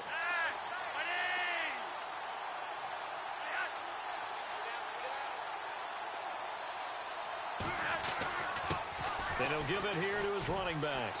And a short gain there down to the 37-yard line. 2 yards gets them back to where they started, but now 3rd and 10. Well, he hasn't made much of an impact in the running game thus far, and after that last run, not much is going to change in that area. He hasn't been able to get anything going, and really the offensive line not helping him much. Here's Flacco. To the right side, and he's got Macklin. Complete. And he's taken down, but not before reaching the 10-yard line. They're able to convert on third down, and that sets up a 1st and goal. He's such a good route runner. Shows it there on third down. Very proficient and a good pass. And you know what I've observed over the years in the NFL? The better a route runner you are, the more confidence your guy's going to have in you to go to you in important times because he can trust you being in the right spot, and they connected there and picked up a 1st down. Okay, no score on that play, but this guy's been a touchdown machine all year long. You know they trust him with the football. On second down, Flacco to throw. Oh, nearly picked. And maybe lucky there. This guy doesn't drop many defensively. 3rd down. He's got to be kicking himself right there. His team's already picked off 2 passes. That would have been the 3rd in the game. And, boy, they've really played well attacking the football. 3rd and long for Joe Flacco. And eventually taken down here. Great coverage downfield. Cameron Hayward in there to get him. And that's sack number 18 for him on the year. This offensive line flat out cannot handle this pass rush. We've seen it demonstrated time and time again to the tune of 7 sacks in this game thus far. And Tucker's kick right there. It's good. And they'll get back 3, but this remains a large deficit. And that field goal caps an 11-play drive. That's a lot of offense to run to only get 3 points, but they'll take them. Anytime you can put anything on the board, you run to your sideline somewhat happy.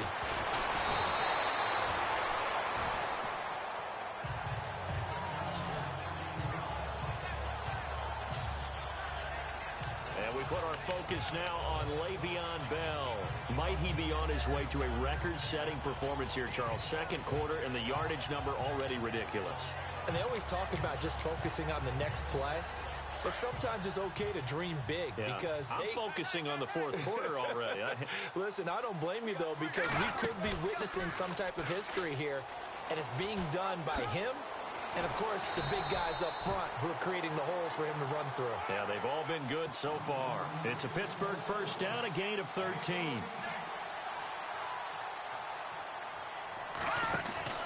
First down, and they'll try to run the option left. And he held on to it, but he probably shouldn't have as they get him behind the line. Call that a loss of 5 yards on the play. And it'll be a second and long. And he's got room. And he'll get it down to the 47 here. 14 yards there on the pickup, and that is going to set up a 3rd and 1.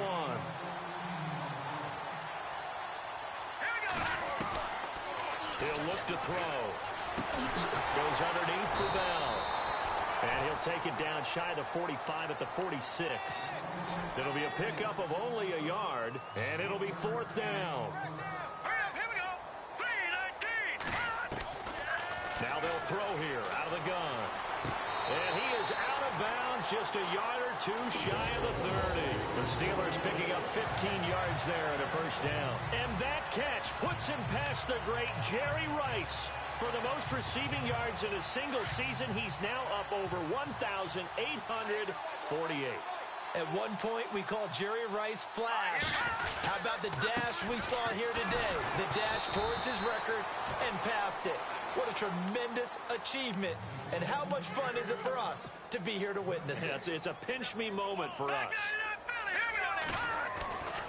They'll drop to throw. This will be caught inside the 10. And he carries this one all the way down to the 9. And a nice gain of 21 yards. Gone!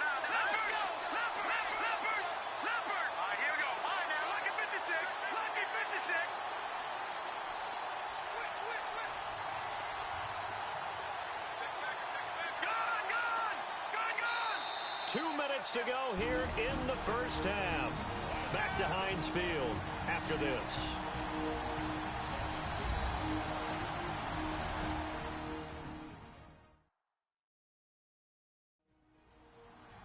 A reminder that coming up in 2 minutes, we'll check in with Larry Ridley in Orlando with highlights and analysis of this first half of play. And I'm going to check in with a heater. I'm going to be right there with you, partner.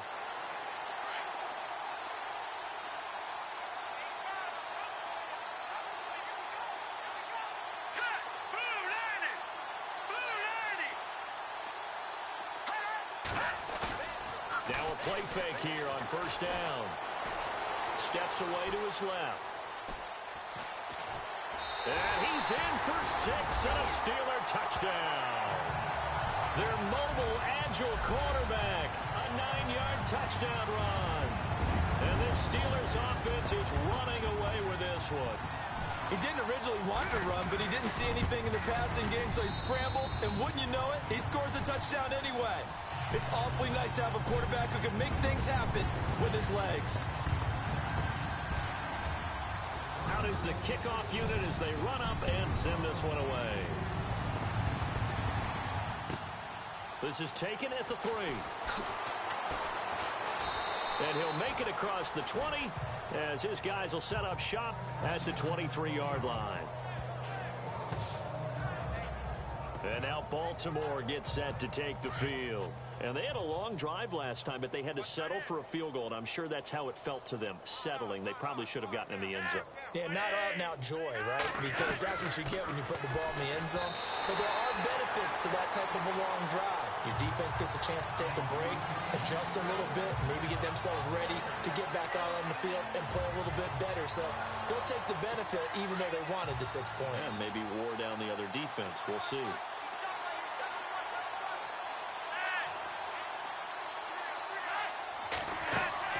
Second and 10. Flacco once more. Setting up the screen for West. And he'll be brought down right at the 30 here. They get 7 there on the screen. It'll set up a third down. They're going to need to get up and set in a hurry. Flacco to throw here on third down. And no escaping this time as he'll go down. They got him for a sack. T.J. Watt in there to bring him down, and that is sack number 17 for him now on the year. The amount of sacks that they've absorbed in this game is absolutely extraordinary. Let's just face it. This offensive line, flat out, cannot handle this pass rush. It's been demonstrated time and time again.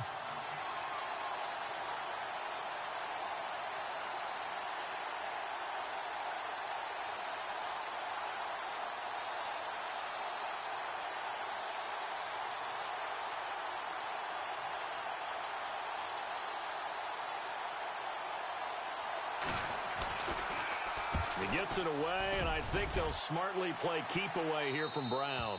And this punt goes out of bounds, and it'll be marked inside the 40. And Le'Veon Bell making his way back out onto the field now. The passing game, they've had more success there than the running game. Maybe something they game plan for. How come they didn't tell us about it? Because they wanted to keep it a secret. We did ask, didn't we? But I think what happened... And he fires one that's intercepted. Picked off by the longtime Charger, Eric Weddle. And he's able to get it back here to the 43-yard line. This defense had 3 interceptions last week. They're on pace for more than that here. 2 in the first half. Do not adjust your set. This is not instant replay. This is a defense that is locked in. They're essentially running the routes for the receivers and turning into the receivers themselves, aren't they? I mean, it is amazing what I'm seeing because the reaction to those guys back on the back 7, phenomenal. And he'll get it down on the play to the 37. And before this second down play, we'll get a whistle, a signal, and a timeout as they get it right at the 32nd mark of this first half.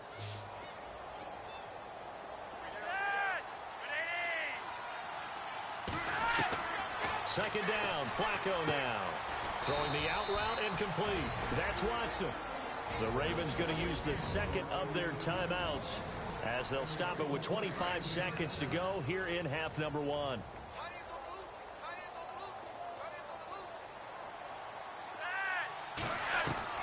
On first down, Flacco. He hits his target, left side, Watson. And he's able to get it down to the 25-yard line. Now the defense going to use the first of their timeouts. So as they take it over, we step aside. Not to turn away any of our viewers, but worth mentioning, I suppose, no team has ever come back from a deficit of this size and won an NFL game. The largest ever was 32 by the Bills over the Oilers in 1993. And incomplete there. A nice hit. Jars the ball free and brings up third down.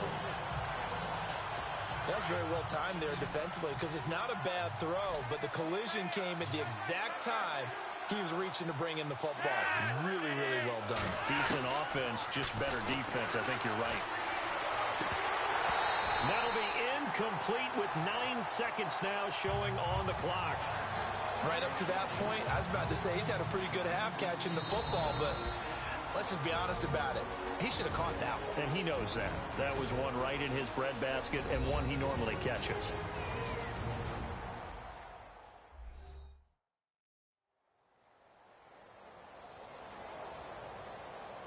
So a defensive timeout, chance to regather, regroup, and get set as we resume action.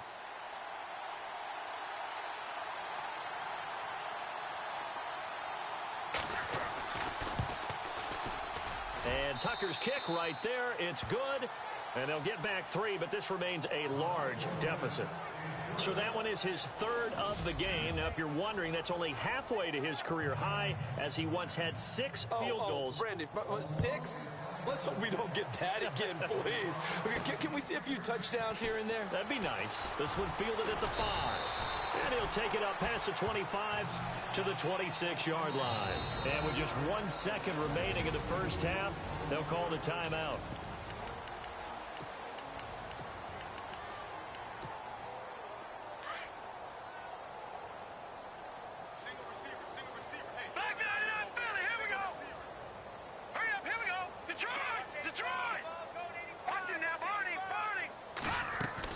They'll throw now on the final play. Forced out to his left. Now he'll throw deep left side. He's got it at the 15. And he's in for the touchdown on the final play of the first half. The prayer is answered. How did they get that done? And they extend their lead, a little added cushion into the lockers. What a way to finish. Tremendous way. That's momentum that they carry in with them. Can they convert it and bring it back out?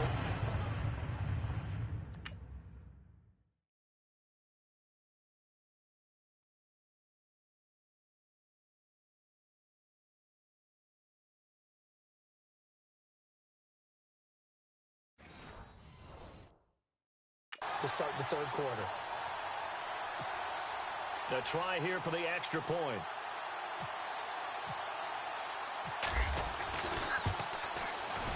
And the route is on here in this first half. So we reach halftime here in the Steel City with the Steelers on top. As we'll send you down to Orlando as we check in with Larry Ridley and our EA Sports Halftime Report. Larry? All right, Brandon, back to you guys in a minute. But first, it's indeed time for our EA Sports Halftime Report. The Steelers are simply running the show in the first half. They've controlled the game and are way out in front. The Ravens just need to figure out a way to bounce back. So let's take a look at the highlights from the first half. Third down at the 21. Browns wide open down the field. And he goes in for the score. That takes the lead up to 18. Moving to late in the first quarter. Bell's going to use a stiff arm to get away, and he'll go for a score. Steelers continue to dominate. Ravens take it early in the second. Here the throw is hurried and picked off. Steelers would then turn it around for the touchdown. Continuing a crazy first half. First and 10. Broken coverage here on the deep pass. After the long pass, he'll score. Steelers continue to dominate. All right, Larry, indeed a one-sided affair to...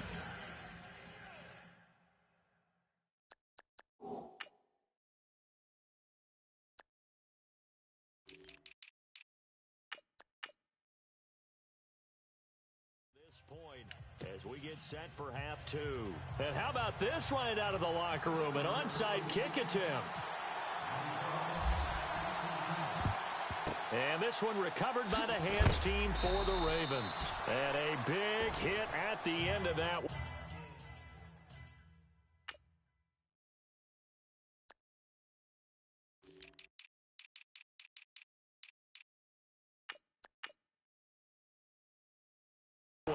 He's knocked down hard.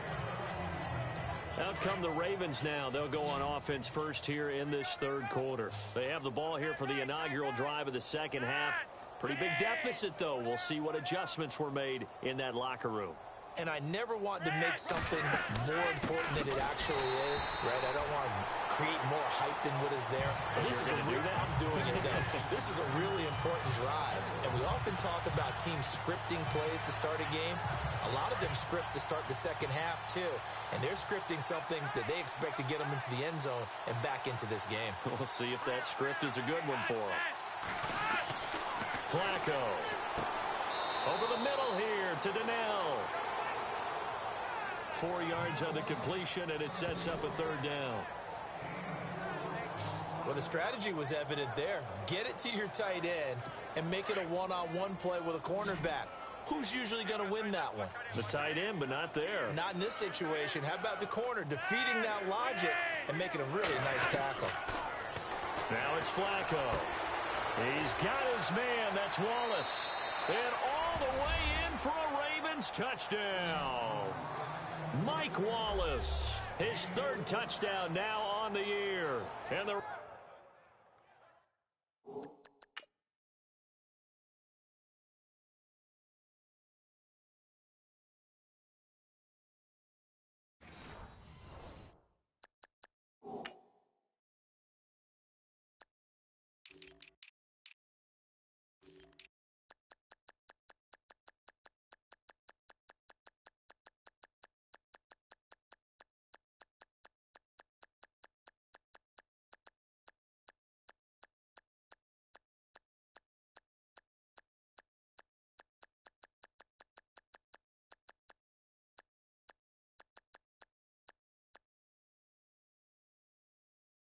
Ravens, they claw one back. Tucker now to add the point after. So they get one score back, but still a long ways to go here in this third quarter. Here's Tucker now out to kick this one away. This will be taken to the back of the end zone. And the decision to bring it out will cost him about 5 yards as he'll get this only back to the 20. Now we take a glance at the offense as they work their way back out for their first possession of the second half. And following that long touchdown pass, a one-play drive last time, to see if the defense, you know they're ready. They don't want that to happen again. And you would have thought they would have been ready the last time. That's what you work on all the time. Make sure that no one gets behind you. That's the cardinal sin of defense, not giving up the long pass. They did. Let's see how they adjust. 12 yards that time at a Pittsburgh first. They go play action here on first down. Oh, he's got a man wide open, complete. And he takes this one down all the way near the 30. That one goes for 36 yards. All right, here we go. Green 39. Green 39. Ready?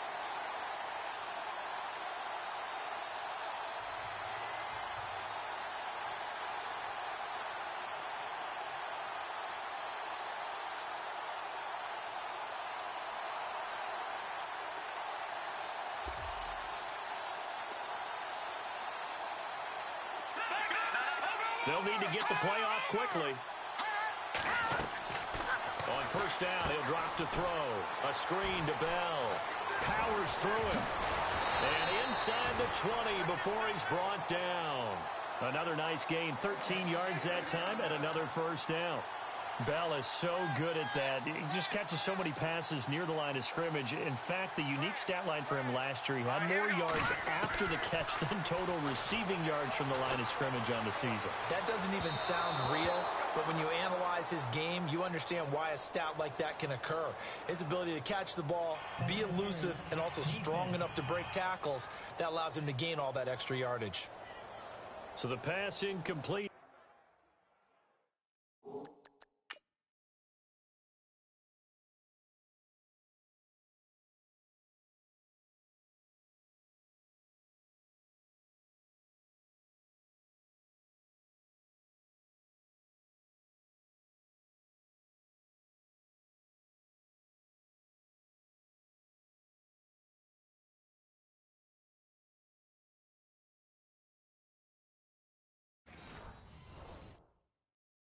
End zone, but contact and pass interference. And now where does the ball get placed? At the 1 yard line. 1 yard line. They gave up excellent real estate on that one. That's going to work really, really well for the guys who threw it. They come up in an offset eye. In motion, the tight end.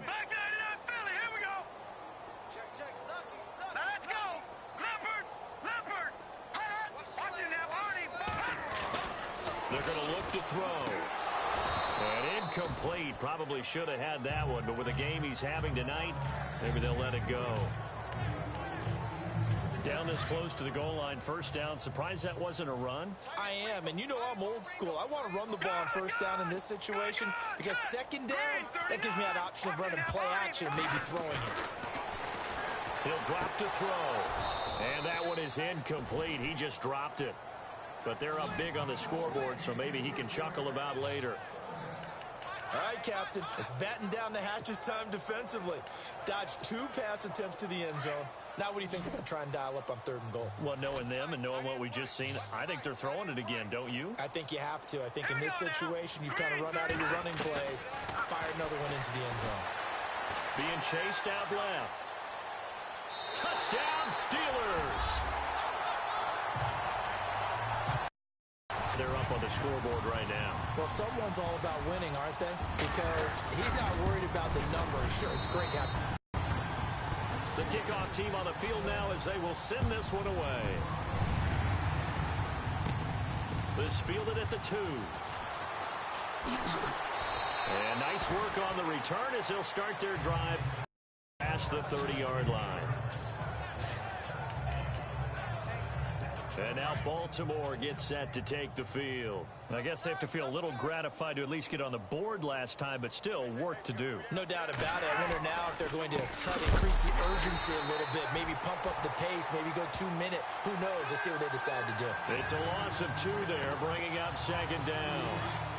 Oftentimes when you're not winning at the point of attack for an offensive line, maybe they're getting out. Spread things out a little bit, make it more of a one-on-one blocking scheme. Then you don't have to win it physically. You just have to win it by position. That may open things up for your running backs. And he'll be out of bounds across the 30-yard line. Call it a gain of 3. And that'll lead here to a 3rd down. Everyone's got to be able to catch the football. Doesn't matter what position you play, but if you're on offense, be aware a ball may come your way. Flacco off play action. And incomplete here on 3rd down.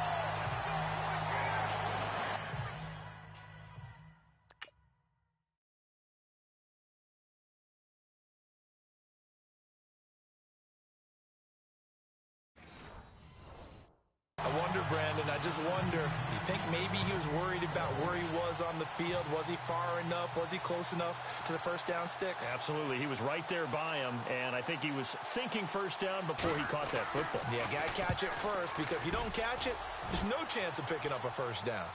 And out of bounds, sailed over, looked like right near the pylon. This one's going to be perfect. Directional kicking at its finest, right down at the 1-yard line. And the Steelers set to take the field. And if they're going to take it in for another touchdown like they did on their last drive, they're going to have to do it the hard way, starting at the 1. And boy, is that a difficult position. Obviously, where they are on the field, they have to be careful with the football. But at the same time, they can't be so careful that they can't run their offense as well. Everyone's got to lock in this situation. No mistakes. That'll go for a gain of 13, helping big time to get away from that end zone. First down. And able to break 1 tackle, but then quickly brought down. But a nice little gain. It's a 6-yard pickup, and it gets him to 2nd and 4. Let's talk a little football 101 here, because one of the keys to advancing the ball downfield, success on first down. Huge difference, as we know, between 2nd and 4 and 2nd and 8 and 9.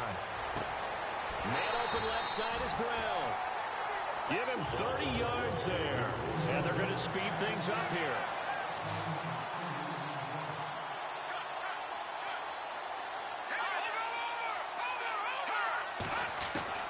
From the midfield stripe, they'll look. He's going to fire one deep, middle of the field.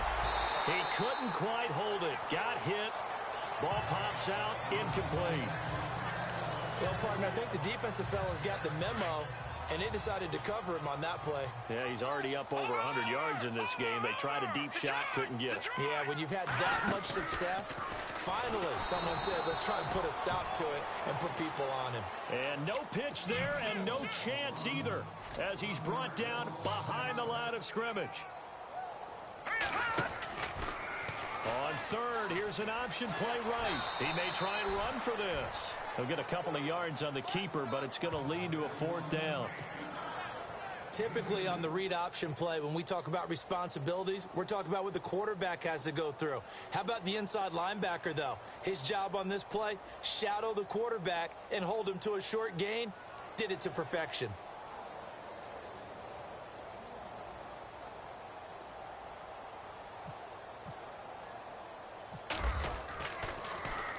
And the win last week punted 4 times as this one's away. And that's a big collision. He's knocked backward as they will mark him down at the 19.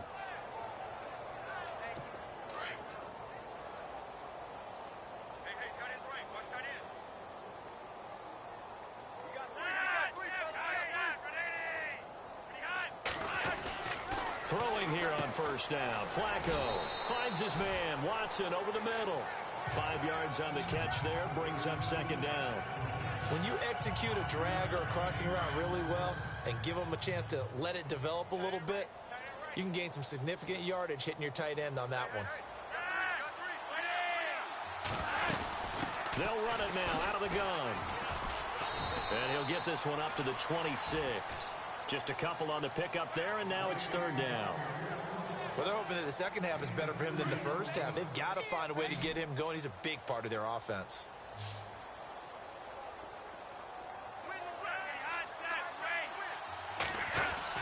On third down, it's West. And some room to roam now. And he will have a first down here at about the 40. They get 14 on that one. That's good for a Baltimore first down. That right there, a good sign for a team that's had trouble converting third down so far this year. They're in the bottom 5 in the NFL, but they come through there. Yeah, and I bet if we put our guy Marvin on the case and say, Marvin, tell us where they rank on third and what, right? I bet they're in the top 5 in the league on 3rd and 5, 3rd and 6, 3rd and 7 or more, because that's how you end up not converting. Just too much yardage to pick up on third down. I remember a coach telling me a long time ago the difference between playing corner and safety in the NFL. Corner is like the Autobahn. Everybody just flying by, and these corners have been really busy in this game, although they got it done on the last play. On the last play, yes, but there have been some good numbers put up against them offensively. Call it about a gain of 3, and they'll be looking at a 3rd and 7 coming up. They know that old expression, it's not my night. It hasn't been his so far. I don't know if the legs are a little bit heavy. Sometimes having to hang out all day and play doesn't exactly... There he goes, right side. And all the way in for a Ravens touchdown. Mike Wallace with his...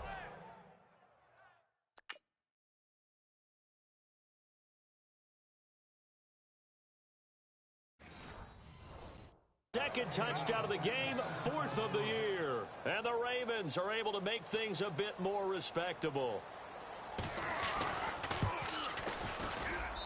So they get 1 score back, but still a long ways to go here in this 3rd quarter. Here's Tucker now out to kick this one away.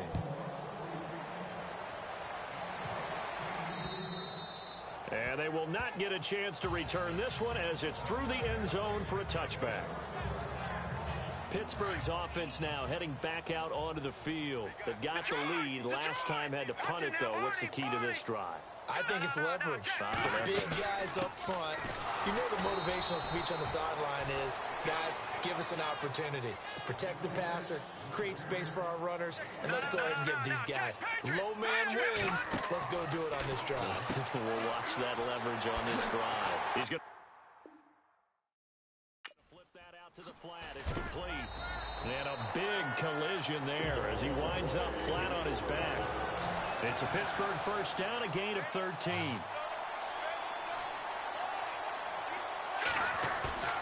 On play action, they'll throw. He'll rifle this one deep right side. And it pops free. The collision there jarred the ball loose and brings up second down. Sure, that pass was incomplete as they made an attempt to get a big one downfield. But that's okay because the second part of that is if you don't get the completion, at least you've told the defense you're trying to stretch them out a little bit, and they may have to change accordingly. Now Bell, and for one of the first times tonight, he's going to be held up at the line of scrimmage. Back-to-back stops make it 3rd and 10. They'll look to throw. And he will find his man on the end route.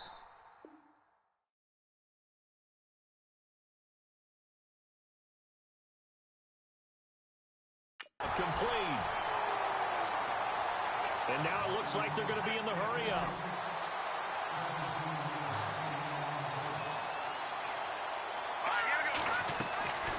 Back back to throw now on first down. Now they go screen. It's complete. And they go backwards here, losing yardage back at the 48-yard line. That'll wind up going for a loss of 4. And it'll bring up a 2nd and 14. They'll go option to the short side. And a pretty big hole as he's down to about the 40. He's able to call his own number for 8 that time, but it leaves him with a 3rd down. Looks to me like maybe there's a little attrition setting in with this drive, because when you see that type of a run, I get the feeling the defense getting a little bit tired. And that's the last thing they need, especially when they look up at the scoreboard. Dancing to his left. And he'll be out of bounds as he gets it down to the 30 there. The passing game in rhythm right now for Pittsburgh. There's another 1st down. They talk about mobility on quarterbacks all the time. Here's where it really pays off. Able to move, evade, and is accurate throwing on the run and picking up a 1st down. And the head coach reaches for the red flag, tosses it down on the field. He wants a challenge here.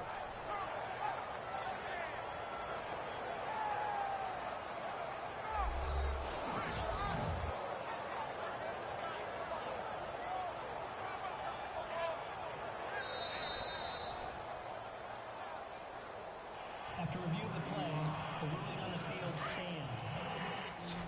Good!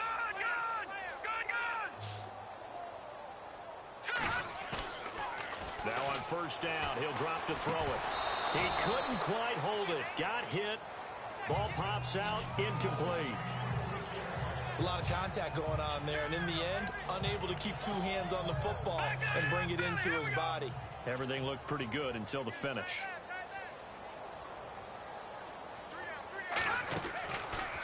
Now they'll run the option to the short side left. And he's going to take it in for a Steeler touchdown.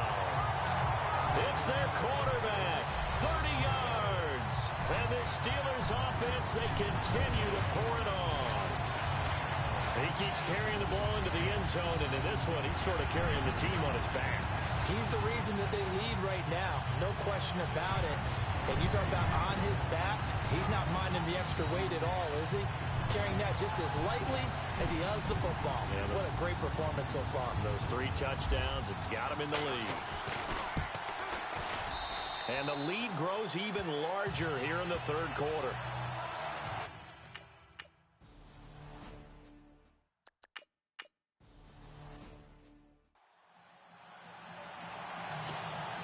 The Steelers offense now, they get ready to head back on the field. And last time out, another touchdown, and I think there may be some empty seats around here by the time the 4th quarter comes around. Yeah, I have to agree with you because this one's just about decided. But you know who benefits from all those empty? It's caught inside the 25. And all the way down to the 24-yard line. Well, we haven't been shortchanged on offense. Another fun play to watch there on the deep pass. This game has the feel of, what, a turkey bowl, a Thanksgiving day. You know, when we get together this year, when the Davises and the Gardens get together, that's what our playbook's going to look like. Like they're drawing them up in the dirt, and so far it's working for both of them. The passing game in rhythm right now for Pittsburgh. There's another 1st down. Now a shotgun snap as they'll look to throw. Escaping the pressure right. And caught in the end zone. Touchdown, Steelers. Le'Veon Bell from 8 yards out. And the Steelers offense is running away with this one. He was able to move around and found some vision to throw the football. And how about how he ended it? Boy, he had some zip on that throw. Yeah, it doesn't hurt to have an arm like that. Results in the touchdown here.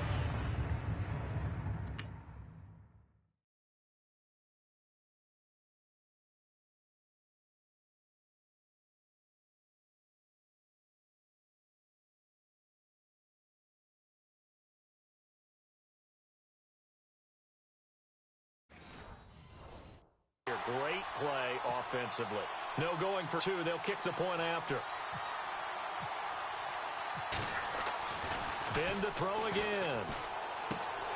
Oh, there's that man again. It's complete. And, boy, talk about adding insult to injury. He's into the end zone to tack on 2 more. Up big, and they go for 2, and they get it. I remember being in high school and seeing an article in the paper where a local columnist had said, Why are we fighting over sportsmanship and running? Just run it up on everybody and deal with it. Some people just don't care that way, and obviously this coach feels the exact same way. So that article is saying the defense should be able to stop them. That's what they're trying to say. Hey, if you don't want it to happen, stop them. Otherwise, quit whining about it.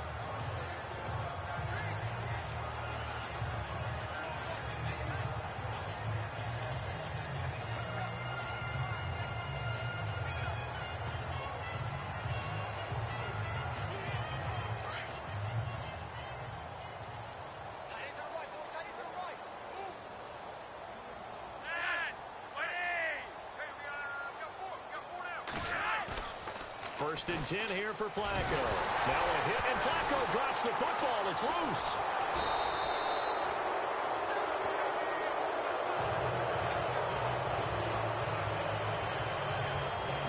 On plays like this where the ball comes free, it's often unusual for the team that lost it to get it back. Because this is the quarterback. The ball gets away from him. Everyone else is trying to execute what they're supposed to do on offense. They're usually looking in the other direction, downfield, or have moved away from him. In this case, though, a teammate is able to come up with the ball.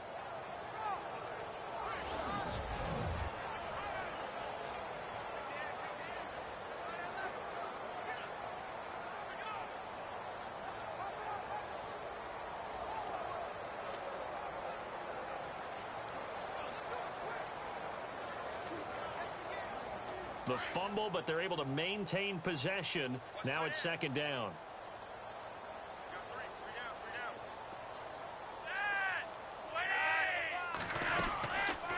They'll run it now out of the gun.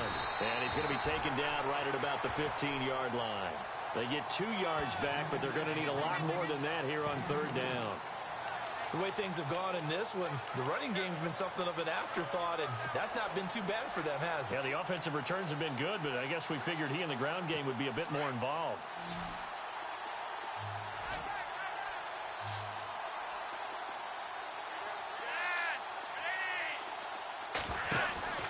Flacco fakes the give, sets to throw.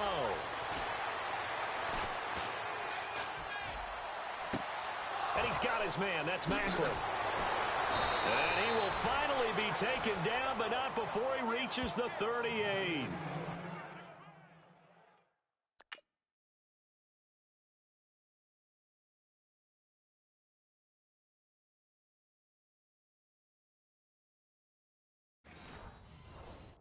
A big play on third for the Ravens.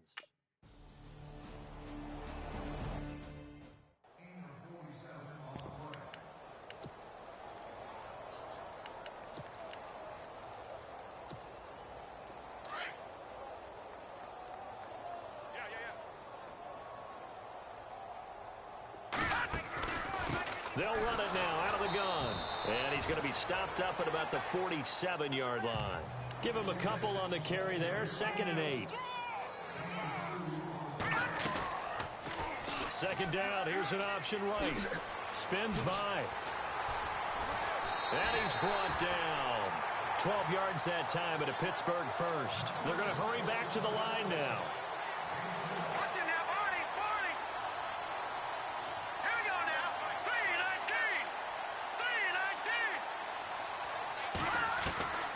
They'll look to throw now on first down. Buying time to his left. Space to run past the 20. And he's in for 6 and a Steeler touchdown. How about that? Their quarterback finding the end zone yet again. And the Steelers offense, they continue to pour it on. Puts him just one shy of the NFL record in a single game. And we all know he would love to get to that record and even beyond it. But he doesn't need to in order to impress in this one, does he? What a performance. What an absolute great game that he's had here in this one. The kickoff unit is out on the field, and they will send this one away. This one fielded at the 5. And not a bad return here. He gets it out to the 25-yard line. The Ravens offense now, they get set to head back on the field. And the last go-around for them, they tried that really, really long field goal, couldn't connect. And in retrospect, I think a lot of people would say, well, why would you try one that long? You hurt yourself in field position. The ball comes out, there. That only helps the other team. But I look at it as maybe it was a double shot of confidence. Confident the kicker could make it.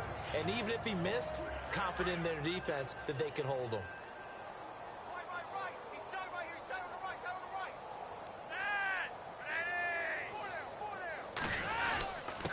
Going to give this time to the tailback. And he will lose yardage here back at the 23-yard line. It's a loss of a yard there, and now second down. So, Brandon, when this offense gathers together to watch tape for this game, they're going to be feeling pretty good about themselves until the coaches get upset about the play we just saw. But you know their defense is going to be. But we put up big points all game long. The defense is going to win one every now and then.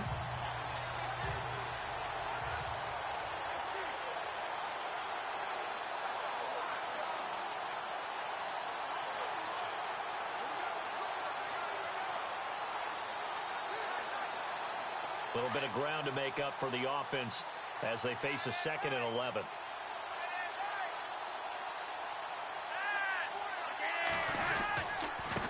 Now a handoff here to his running back. And he'll take this one up close to the 25-yard line. 2 yards gets him back to where they started, but now 3rd and 10. I do know from experience that when you slow down someone's running game, you're not doing the dictating on defense. And guess what? Now you're getting ready to tee off on their quarterback because they have to throw it all the time. But you still have to be alert for the draws and other plays of that nature to make sure you don't get hurt. The Steelers insert their nickel defense on 3rd down. Yeah, they add a DB.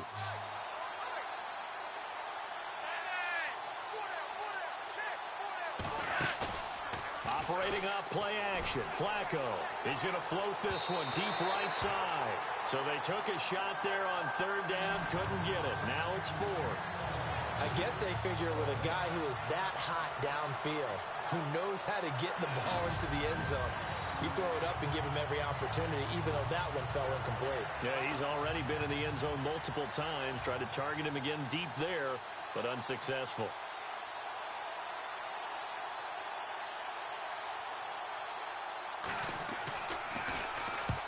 He gets this one away, and boy, it's another boomer. That's fielded at the 8-yard line. They'll call that a 61-yard punt. He got all of that one. And the Steelers are going to take over 1st and 10 deep in their own territory.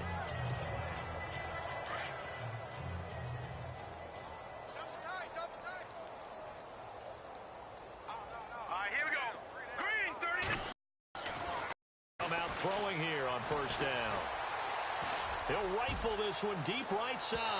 So they took a shot on 1st down but couldn't connect. The best receivers know always tease their quarterbacks that, hey, no matter what you do, you cannot overthrow me. Well, guess what? That's exactly what happened on that play. Normally, they time it up pretty well, but on that one, he just overshot him. Look to throw again. He's going deep for Brown. And that one incomplete.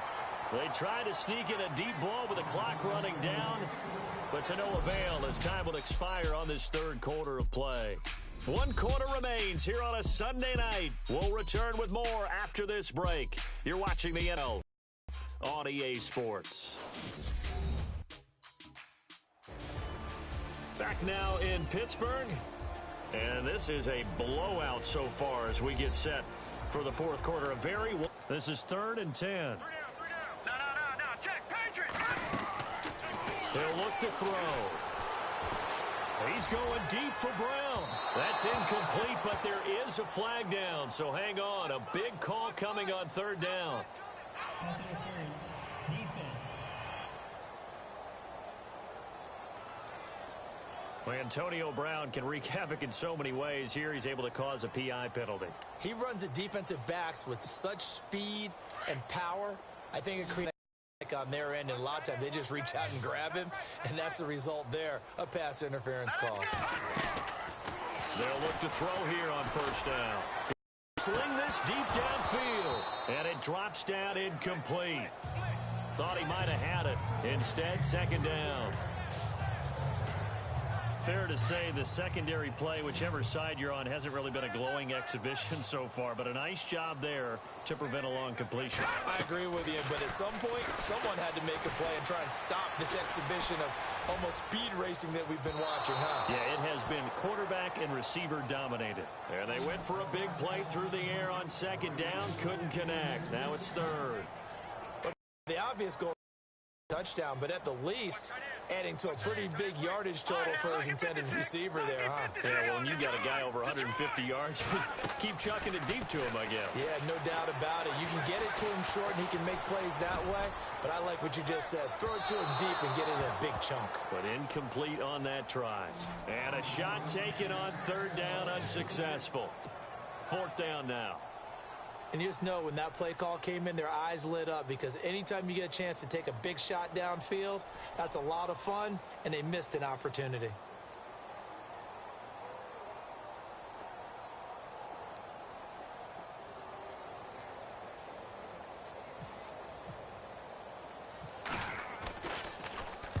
And now a high kick here as they'll try to cover this one. And a little too much mustard on that one. It hits a couple yards into the end zone. A missed opportunity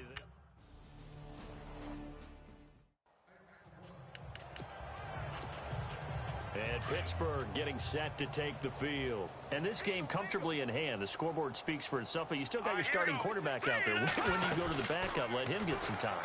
And that's one of the great questions, I feel, Brandon, because I'm just going to tell you, in the 2015 season, I commentated on 3 games in a row that were blowouts.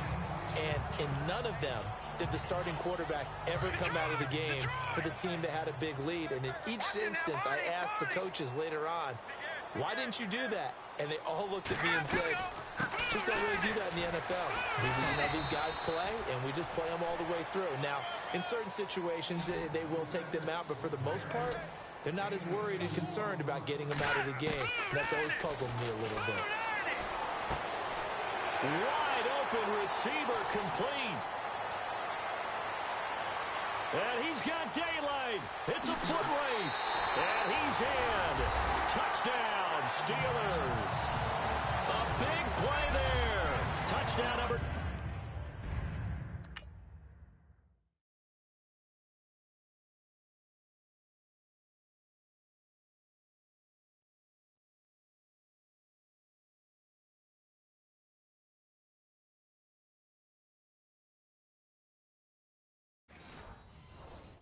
22 on the season. And this Steelers offense is running away with this one.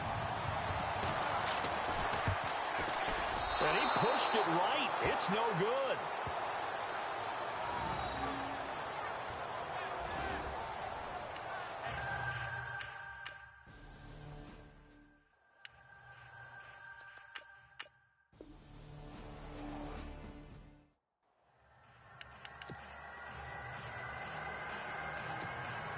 Now the Steelers offense gets ready to get back onto the field.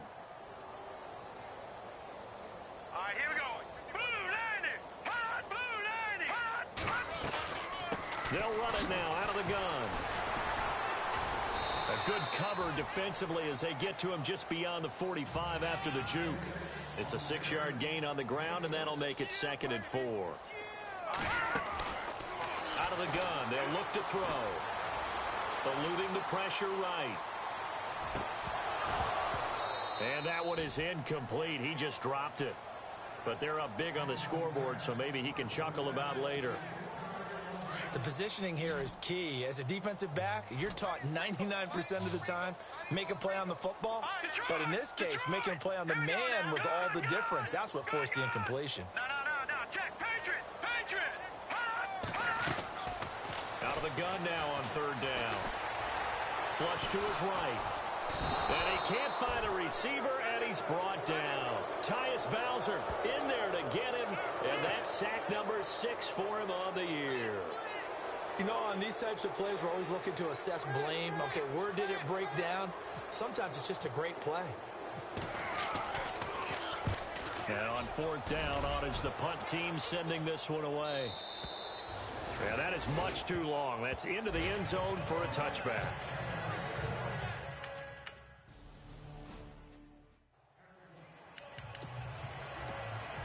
And Pittsburgh getting set to take the field. And they're coming off a 3-and-out, my friend. I think they've got to look at that play sheet and go to a spot that they haven't gone before.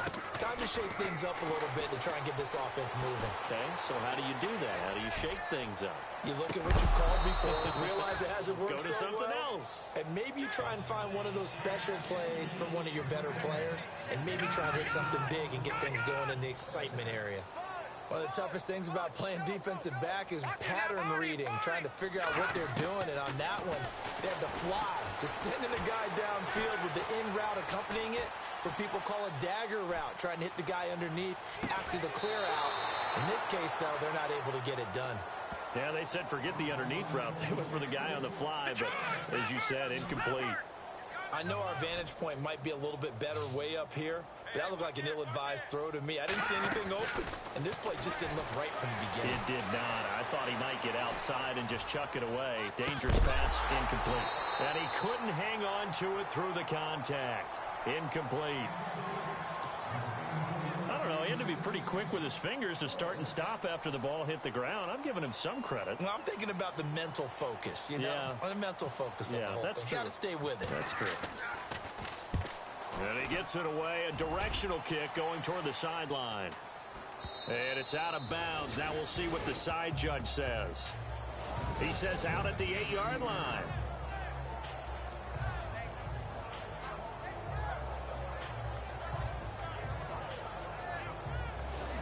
Here comes the Raven offense now, ready for another possession. These guys had to punt their last possession, and that's become too familiar of a refrain. Too many of these drives just wound up going nowhere. But you know how in baseball, when the pitcher gets a base hit and he's on base, they bring his jacket out to him to keep him warm? A lot of times the punter goes to the sideline, puts on sweatpants or a wrap over his leg to keep it warm. He might need a massage from the trainer right now from all the work he's getting. Just a 1-yard pickup on the play, and it's a 2nd down.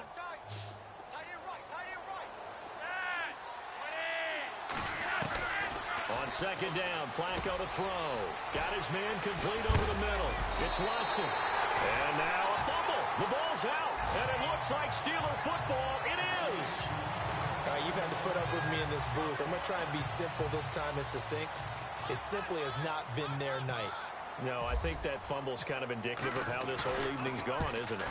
Without a doubt. I mean, they've tried, but nothing has ever really taken throughout the game. That's why they're down so big.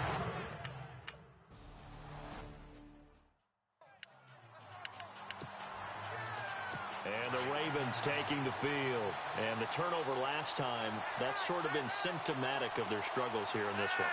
Good word. I like it now because you're exactly right. Like that, don't you? All game long, they've struggled moving the ball, turning it over on the last possession. Is that word again, symptomatic?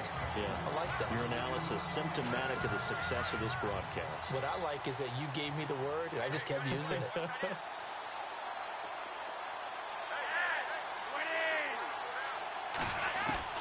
Flacco to throw again on 2nd down. His throw incomplete.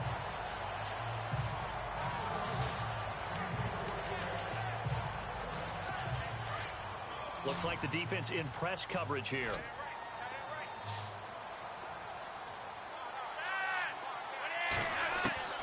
Third down. Flacco needs a decent chunk of yardage.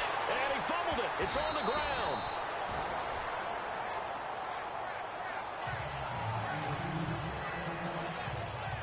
So they escape, so to speak, maintaining the football. Defensively, though, opportunity miss. It definitely was, because that's all defenses talk about. Getting the football and either advancing it the other way or just getting possession and turning it over to their offense. That can be a little bit deflating. You're exactly right. A lost opportunity. Did they keep it in? They did. They kept it in. It's down to close to the goal line at the 1-yard line. The Steelers offense now, they head back onto the field. And they're not going to play this conservative, I don't think. They had the field goal last time, and they're up, but they're looking to put a drive in the end zone. Oh, I agree with you totally. No one goes out on the field and says, all right, let's just settle for 3, except in certain situations, trying to ice a game, that sort of deal. Most of the time, it's end zone, and that's what you're thinking, and I believe that's exactly what they're thinking as they begin this one. Yeah, no quarterback ever goes out there saying, hey, let's get 3, right? Not one that I've ever met. They'll set up a throw. He's going deep for Brown. And that one falls incomplete. Looked like he might have had position there, but he couldn't hold on at second down. One thing I know from experience is that when the deep ball is thrown and you're the defender, you've got to fight that little bit of panic that emerges. You've got to play the ball really well. It's a 50-50 jump ball play. And guess what? They took a shot. How are you going to win it? And in this case, they managed to get it done. So the long attempt falls innocently to the ground, and it brings up third. Let's face it, you can run the route tree as many times as you want, get in sync, practice it, do all those things. But once you get to game speed, it doesn't always time up quite that well. That one goes incomplete. He's going to look deep down the field. And he's got a man complete. And he's going to take it in for a Steeler touchdown. Antonio Brown, his second TD of the game and 18th of the year. And the Steelers offense, they continue to pour it on. Well, this game is definitely over, but we do know some people like to go ahead and continue to add to their score, don't we? Yeah, I don't know that they need to add any more right now, though. I'm just starting to think about those dinner plans tonight, my friend. Well, you and I will be thinking about dinner plans, but we also know that playing people are thinking, how can I get some more scores for my fantasy, for other things? They're trying to figure that part out now. By the way, last weekend we went sushi because that's what you wanted. We're going steak tonight. I'm in. All right. Now, this one was over a while ago as they just add on to their big lead. Well, this is a touch cruel here. They've got the big lead. Now they're going for the jugular with the onside kick. And this one recovered by the hands team for the Ravens. Well, fourth quarter, they felt like they needed the football back. Unfortunately, they couldn't get it.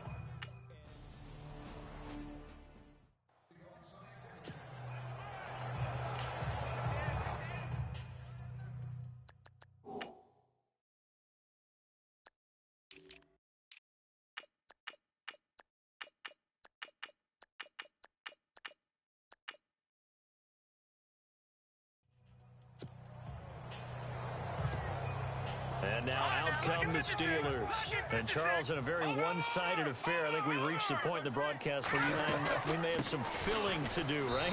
Yeah, I think you're right about that because we got to try and keep people around. We don't want them to change the channel. Stay with us in this game. Is that Ben Ramsar? Are you here from Ben on the headset here? Tell us, stretch this thing out a little bit. Get some talking points. Dig them all out. That's what you get. A big-time producer. Keep him here. And he's going to get this one all the way up past the 20-yard line. Able to find a lot of empty space there, picking up the first down at a 21-yard gain. Back to throw. Nowhere to go here. He lost the football. And fortunately, he's able to reel it back in, but it's going to go down as a big loss here on the play.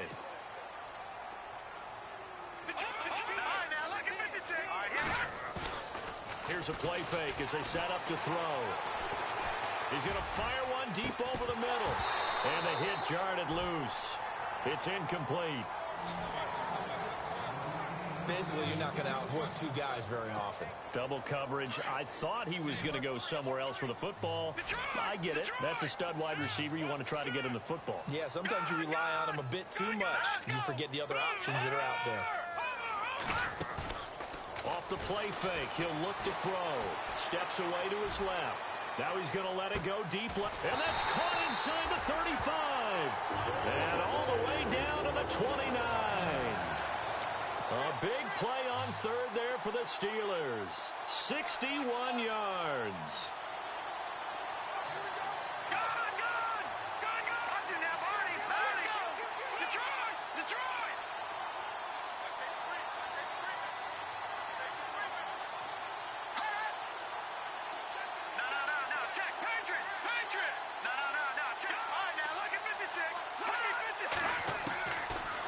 first down. He'll drop to throw.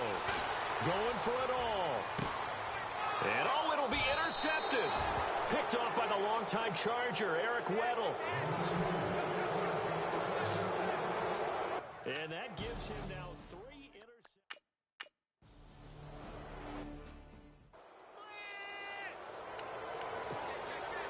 And Pittsburgh getting set to take the field. And 3 interceptions in this game. And I would have to think, I wasn't a quarterback, the number 4's kind of, oh, you're like, oh, man, I can't throw 4. No, what's interesting, Defenders giving chase, but I don't think they're going to get there. And he's in. Touchdown, Steelers. A great play there. His 9th touchdown of the season. And this Steelers offense is running away with this one. and now we've hit that stage of the game, partner, where one of our predecessors, one of the great commentators of all time, he used to sing in this situation when this game appeared to be over. I know the fat lady's been singing for some time. No, not her at all. This is one of our guys. She's singing too. Oh, she's singing. She's on like the 5th tune. Yeah, she left Scales way behind, but he used to sing something about turning out the lights. The party was over. Very short kick. This will be taken by one of the up men. And they're going to wind up with pretty good starting field position as they get it up.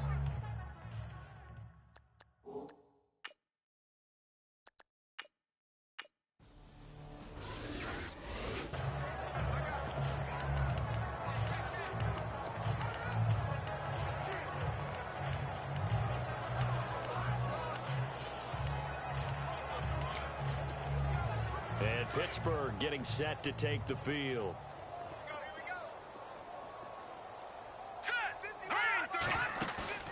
They go play action here on first down. Flushed out right. Open man right side is Smith-Schuster, complete.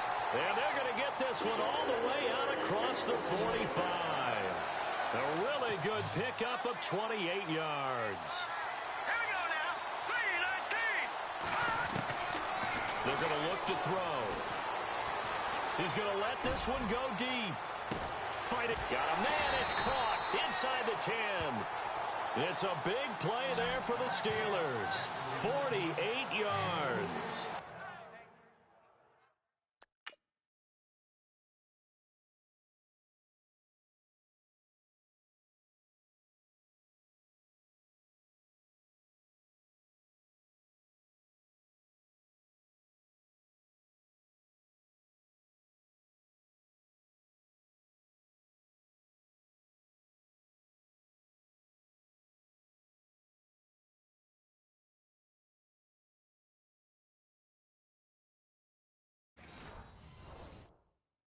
All right, partner, that's it. That's a video game highlight catch right there. Acrobatic, one hand, come down with the football. Look, if you and I are playing Madden right now, I'm throwing down my control. I'm done. That's it. I can't do this anymore. Yet, we see it happen just about every week. All these guys need is a chance, and they're making those types of plays, even if we don't believe what we just saw.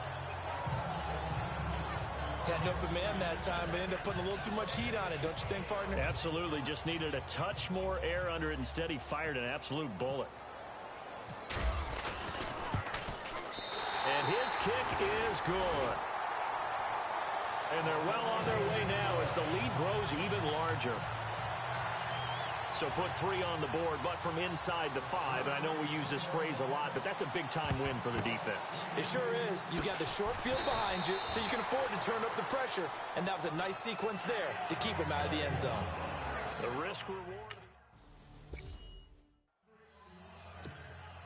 Out comes the Steeler offense now, ready to see what they can do here. And last time they got 3 points, but it was a chip shot field goal. And when you go to the sideline after a chip shot field goal, maybe the offense not too happy.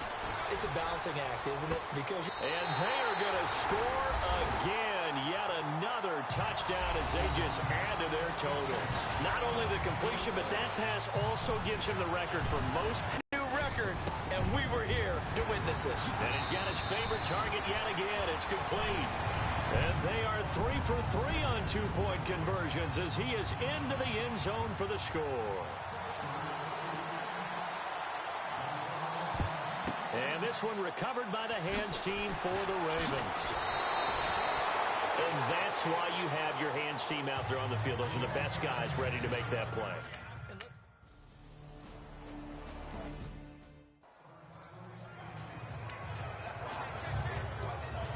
The Steelers offense now, they head back onto the field. They have the big lead here late. They protected their home turf well, didn't they? They certainly did, partner. And just think about how good that feels, because every team has a goal when they start the year to win at home.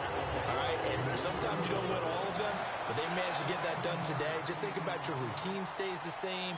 Everything's familiar. You feel right going into the game, and they translated that into a win. They did indeed. They protect. And that's caught inside the 35. And he'll be taken down, but not before getting this inside the 30. A gain of 32 that time.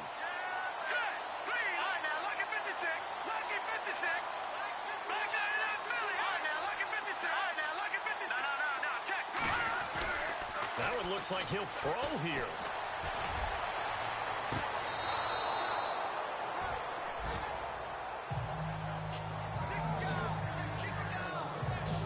Can we go back to the days where if you tapped your wrist as a quarterback, that just meant you're going to spike the ball, not fake spike it and try and get something downfield? They just tried it there, and it wasn't successful, but I know what you're thinking, right? Dan Marino, Jets, 90s. Yeah, without a doubt. His Dolphins got over on him. They faked the spike play, thought they were going to stop the clock, ended up throwing a nice pass for a touchdown, I believe. Well, Charles, it's one thing to win. It's another thing to win and put up points that they did. Boy, were they clicking on offense. They can't help but feel great about themselves, can they? I mean, what a game to put up that number of points, continually feel like they're moving the ball and things are working and clicking.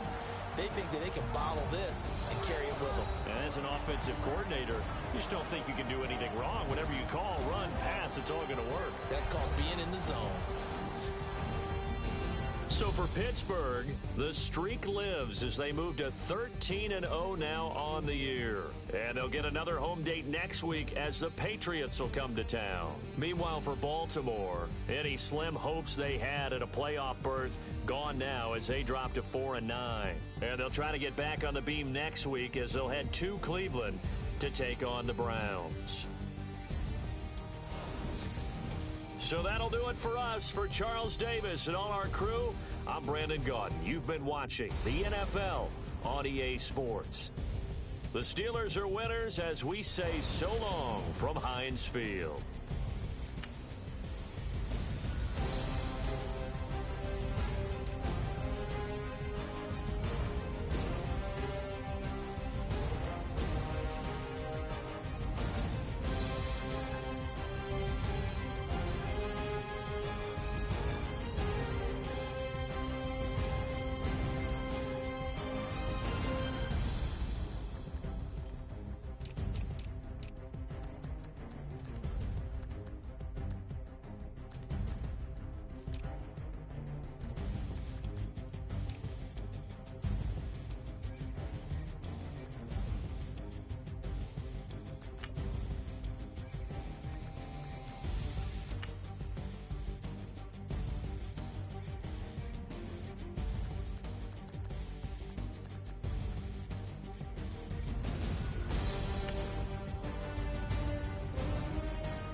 Alright guys, I'd like to thank you all for watching. Hope you enjoyed this video.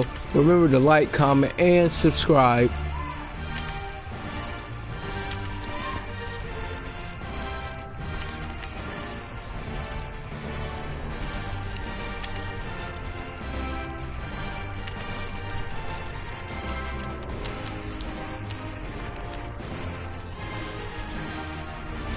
Have a nice day and goodbye.